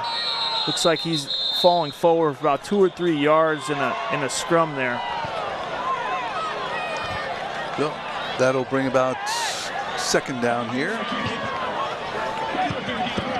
Hard to believe that we're getting close to the end of the high school football season, certainly the end of our schedule of high school football games here on Friday Night Rivals. This is week 6 of 8 telecasts. Next week we are headed to Newport. Narragansett will take on Rogers High School. Hope you'll join us for that one. 2nd down and 2 for LaSalle here, trying to get back in this one, trailing by 10. Ianetti, the handoff goes to Campbell. Campbell breaking through, spinning down right at midfield and into Hendricken territory. What a nice run there by junior Terrence Campbell. You can really see the skill of Campbell and the athleticism on this play right here, putting his head down, spin move, another running over more defenders for Hendricken and finally going down. Remember, early in this game, Campbell knocked off a long run that was called back on penalties for LaSalle. So penalties have hurt LaSalle more than you may even think, because that would have changed the complexion of this game. 18-yard pickup for another Roto-Rooter 1st down. The ball in Hendricken territory on their 47-yard line. And there's the handoff. Campbell looking for some room. Cuts it up the middle, down inside the 45 to about the 42-yard line. Hendricken playing with 7 in the box, 7 defensive linemen. Add to that the linebackers, and LaSalle looks like they're taking advantage of that right now. You'd call 7 in the box a light box. Hendricken's got 4 DBs, but they're going to play with some aggressive safeties to keep the off tackle and outside runs to a minimum. Final 25 seconds of the 3rd quarter. There's one more playoff here likely.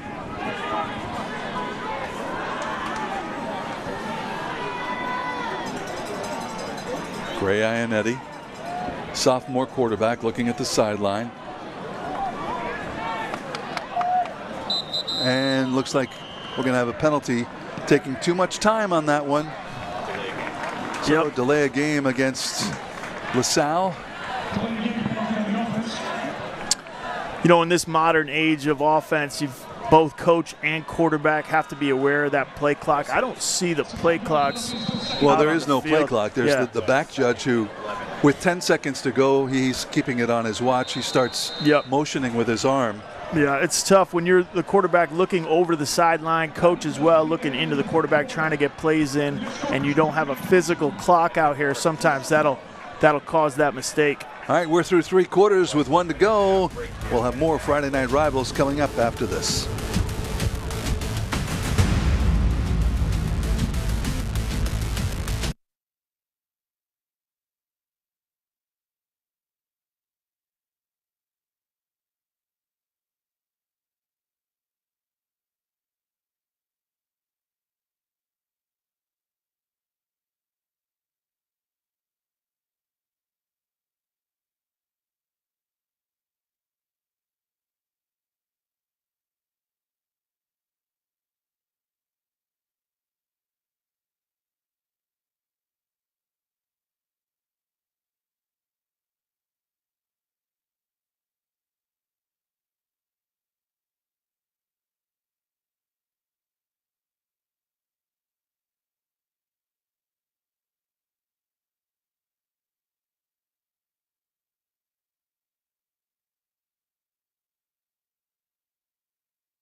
we're back. All right, welcome back. We've got 12 minutes to go, and Bishop Hendricken with a 10-point lead. Frank Carpano, Kyle Rowley here for tonight's Friday Night Rivals game, and it's a big one. Bishop Hendricken against LaSalle, and we're going to get an offside call against Hendricken. They'll march 5 yards off, so 2nd and 11 will be 2nd and 6. And that's the exact other time you want to do that. When you're backed up in the count, you've got 2nd and 11, you're looking forward to a 3rd down, which defenses love. Use that snap count, bring it into a 2nd and manageable if you can, and Bishop Hendricken awards him the offsides. 2nd and 6. Man in motion. And the little pitch goes to Bearden. Bearden looking for room, trying to turn it up, but no go as the Hendricken defense quickly collapses on him. Bearden didn't look like he did not want to finish that run. About a swarm of Hendricken linebackers and DBs around him. You know, you'd like to see him at some point turn this up and find a crease, but just kind of gets out of bounds, and that brings up a 3rd and medium. You want that 3rd and short always.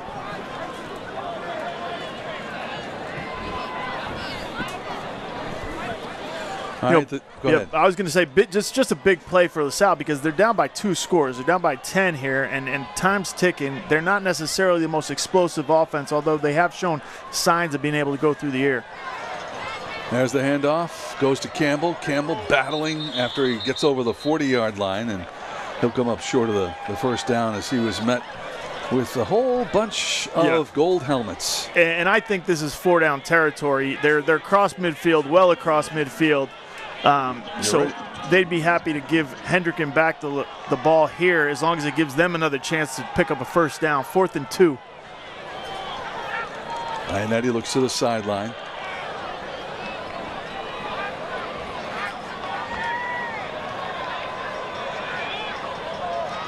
Handoff goes to Campbell. Campbell gets 1st down yardage, puts his head down, and is finally taken down at the 32-yard line. They'll move the sticks. Another Roto-Rooter, 1st down. You know, Ionetti had man-to-man coverage to his left, but, you know, when in doubt, give it to Terrence Campbell. You know what you're going to get out of him, and he does a great job making sure that he gets that amount of yardage and then some. So that's a huge 4th down conversion for LaSalle's offense. 10 minutes left in this game. They are down by 10, trailing to Hendricken.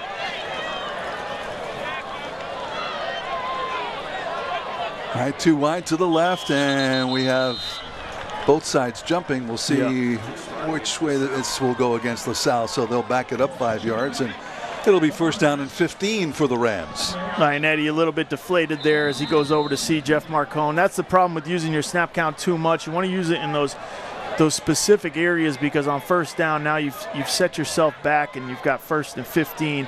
He's using a little bit of a hard count there. His left tackle jumps off, or his left tight end.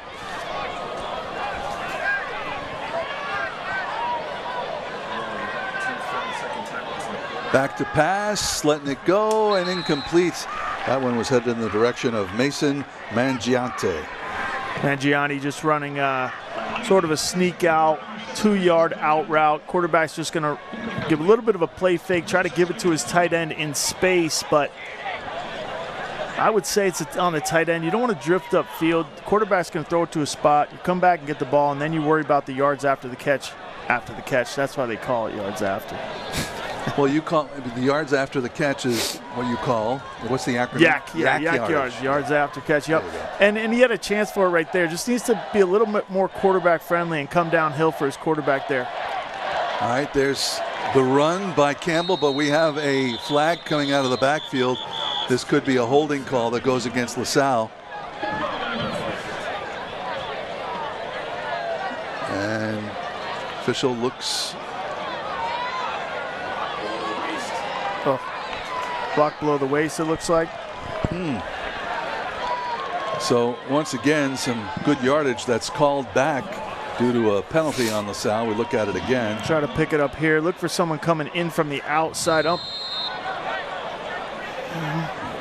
I don't see anything there. Yeah, not on our screen. A lot of times if you're trying to get to the outside, you can't bring your receivers in towards the line. and have them chop from the outside. Just a dangerous play, so that's outlawed. Likely something like that before the camera got out to the outside. Costly one, pushes it back to the 48-yard line of the Rams. And they have second down and forever. All right, there's a long pass, and that one almost intercepted on that play. Looked like it was, I believe, number 36, Scott Belford, perhaps.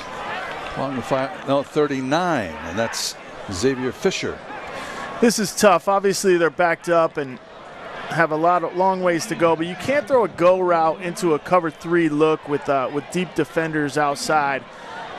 And the other way to get some yardage there is to run some in-cutting routes, some deep digs, some corner routes if they're giving you a cover 2 look. But to throw a go route right at these corners is not a high likelihood. Well, I'll tell you what, they're on their own 48-yard line. They need the 22-yard line of Hendricken for a first down. Quick pass, and that one is complete. Yeah. That one goes to Stitchell. Stitchell, though, dragged down at the 40-yard line. So nice pickup of yardage there, but still well short of the yardage needed for a first down. Yeah, I feel like we were right here, 3 minutes ago. So another 4th down situation. They are across midfield. I imagine they'll try to draw something up here, but you do see them making a change, so possibly the punt team coming on the field. Yep, number 7, Maxwell Wallace, is the punter. He comes out. Yeah, a little bit too much to ask, that 4th and 18 yards or so on.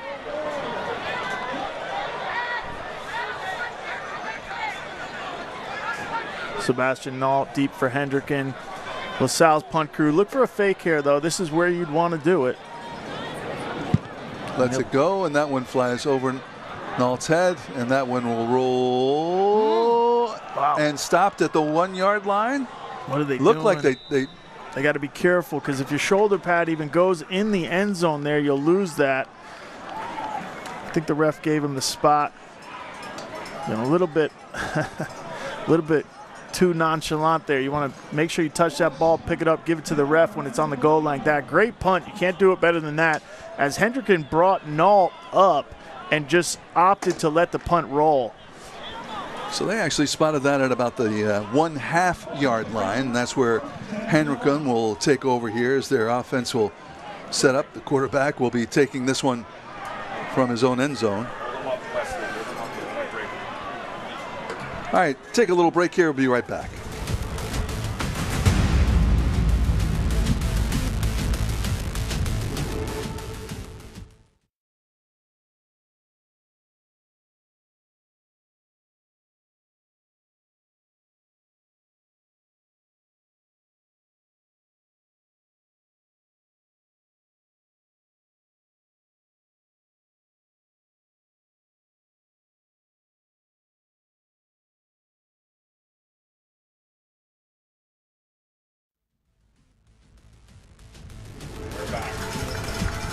All right, as we look at some of the sellout crowd here at Samini Fields, Bishop Hendricken operating from their own end zone. And the handoff and going up the middle is Ronjay Francis. And Francis up over the 10 to about the 12-yard line. First time we've called his name in a while. First down. Well, Hendricken's offense was in a precarious situation on the 1/2-yard line. They line up in a tight set and just give it to Francis. They're just trying to buy themselves some room, but Francis is able to make more than they bargained for out of it. So a first down on that nice run play by Francis. And that's one of the big differentiators here between the two squads is that Hendricken has a little bit more beef up front and are able to kind of buy some room for themselves when they're in tough situations like that.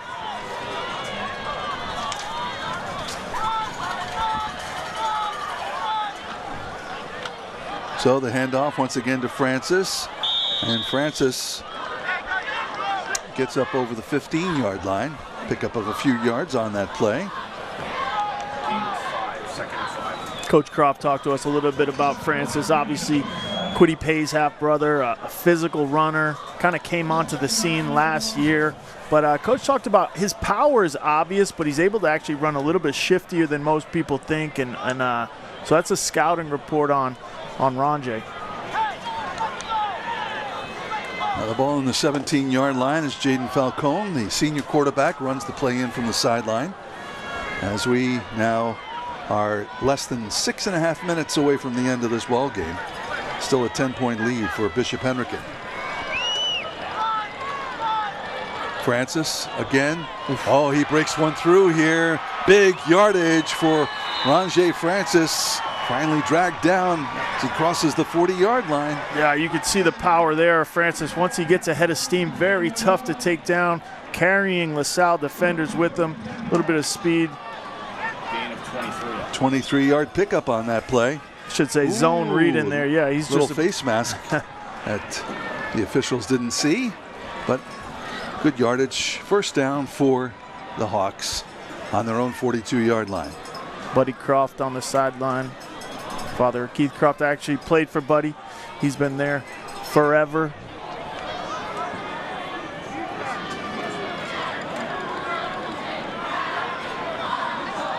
So watching his son, Dom Marcone, Jeff Marcone's dad, who was a high school football coach at Pilgrim for many years, watching his son, and here's the throw, and that ball in and out of the hands of Sebastian Laura. Oh, he'll be thinking about that one for a while. Yeah, I'm not showing favoritism. It's just a great throw, and the DB fell down here on the play. So Laura, a chance to make another big play in this game, but kind of goes up and jumps too early, awkwardly handles that, and the ball falls to the turf. There was no one there to catch him if he was able to make that catch. Good. All right, try it again. 2nd down and 10 now for the Hawks. You know, and they know he's going to be a great player, but that's the one thing they talked about, just hasn't been on a stage this big thus far in his career. Taking the handoff, Falcone. He goes up over the 45. And he picks up about 8 yards on that play, and they'll spot that ball right at midfield. Falcone does a great job right here at the end of this play. It looks like he's going to go down for a gain of 3, and he turns it into a gain of 6-7, which is going to allow them to convert this most likely on 3rd and short here. And that's the type of awareness we're talking about with a lot of these runners. With LaSalle, you know, we had a guy run out of bounds on the near sideline, and you need to fight, especially when you're behind in the count, for a couple extra yards to put your offense in those good positions. And the senior quarterback for Hendricken does so right there, and it's going to pay off most likely for his offense. 3rd down and 2 for the Hawks. 3rd down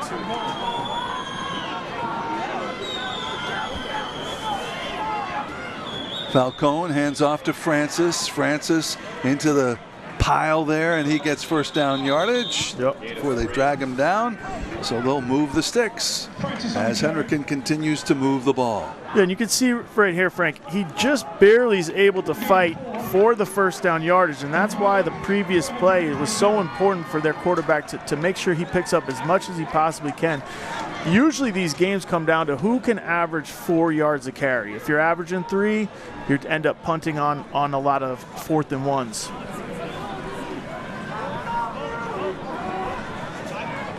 4 times 3 being 12. Oh, very good. 3 times 3 it's that being Brown 9. University education staying with you. I want to spell it out for you. All right, 1st down and 10. Ball on the LaSalle 47-yard line. The Hawks on the attack.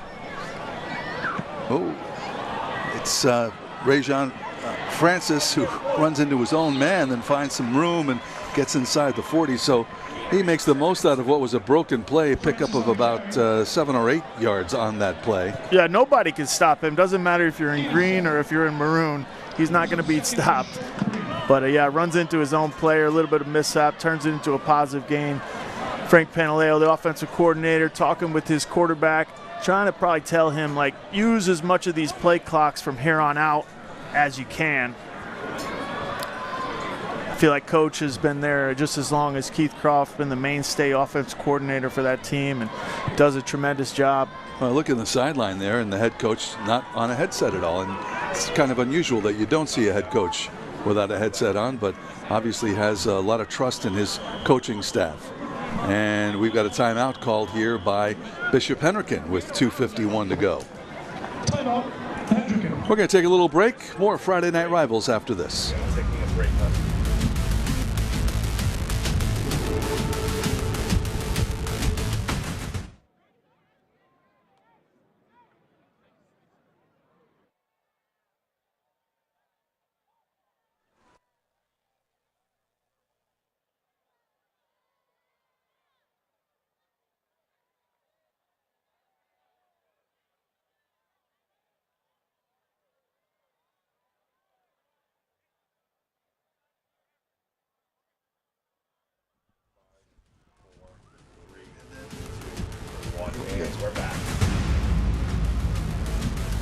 Oh, that's what they're playing for tonight, that Friday Night Rivals trophy that will be presented after the game. We'll also let you know who the Ocean State Credit Union player of the game is. That thing is shining just right, huh? Oh, beautiful. 2nd down and 2.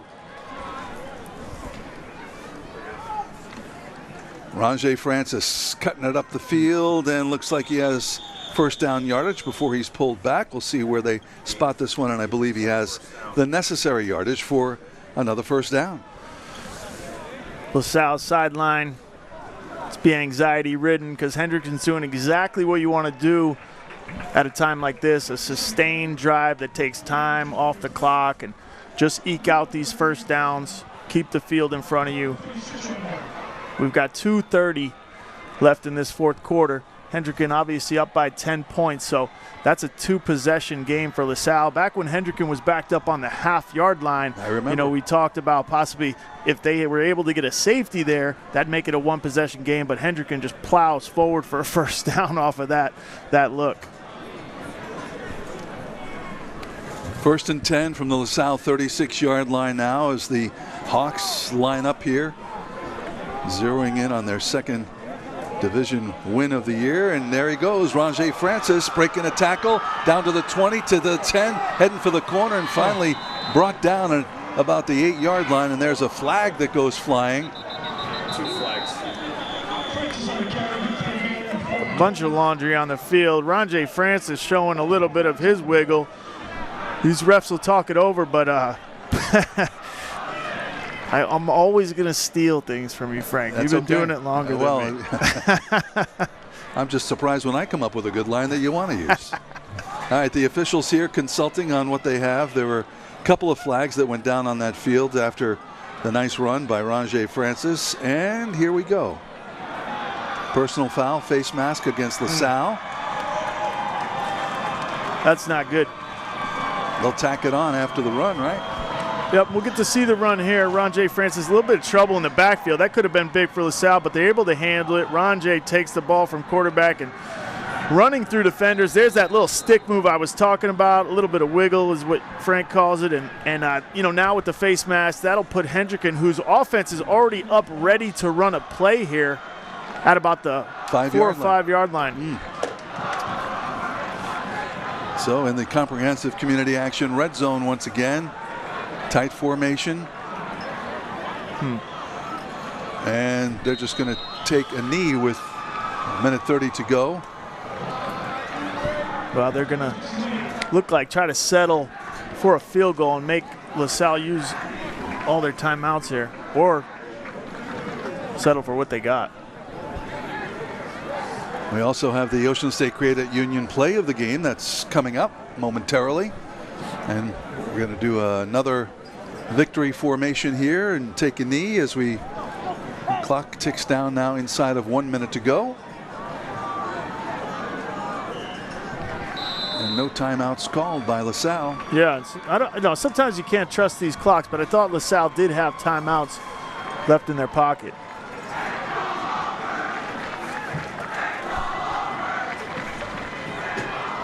Hendricken fans getting into the game. And fans starting to file out here as the clock continues to roll.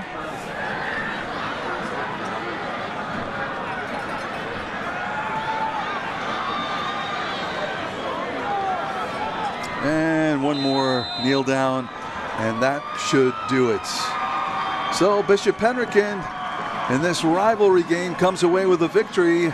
Big second half performance, 22-12, the final score here in Providence, as the handshake line now forms, and the players with congratulations and probably see you in the Super Bowl. We're back with more Friday Night Rivals after this.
All right, welcome back to LaSalle Academy. It's Bishop Hendricken winning this war 22-12. These two teams likely facing each other again in the Super Bowl, but got a ways to go before we can talk about that. But let's talk about our player and play of the game as selected by Kyle Rowley. And let's take a look at the highlights here, both play and player of the game coming from Bishop Hendricken, and this was a game changer. Yeah, the play of the game, Jonas Rivera, a big interception that kind of changed the tides of this game. LaSalle ahead early, and that would set up a touchdown. So big play. Coach actually talked about what good hands he has and makes us see them right there as he comes up with a big interception and the play of the game. Oscar Wea on the other side of the ball ran all over LaSalle's defense all night to the tune of 3 touchdowns on the night. As you can see, one of his bigger runs there. He had runs of 1-yard touchdown, 1-yard touchdown, and a 14-yard touchdown in the fourth quarter. And he ran like he had a point to prove. As Ron J. Francis went out early, we can see he did it all different ways. Straight ahead, on the outside, making cuts. And as Frank would say, we wiggled through the LaSalle defense tonight. All right, he is our player of the game. And all of the players for Bishop Hendricken and the winning team tonight standing by now, along with its head coach. Take it away, Ben DeCastro. That's right, I am here with Bishop Hendricken, winning coach Rob. Coach, this was, at the beginning of the game, it seemed like it was, you guys were fairly evenly matched, but at the second half, you seemed like you ran away with it. We knew we had to play a little better in the second half. We had our chances in the first half. We didn't capitalize, and we were patient, and we knew if we played our game, we'd be right where we needed to be. All right, next week you got Classical. That's going to be there's going to be a challenge for you. Oh, what's that? Central. I'm sorry. Next week is Central. There's a lot of teams. Next week you got Central. That's going to be a challenge. Huge challenge. They're a real athletic team. A lot of team speed. Same thing. We work on tackling this week and play good defense. Well, if you could take a few minutes to enjoy the Champions Trophy brought to you by Ocean State Credit Union, congratulations. You guys earned it tonight.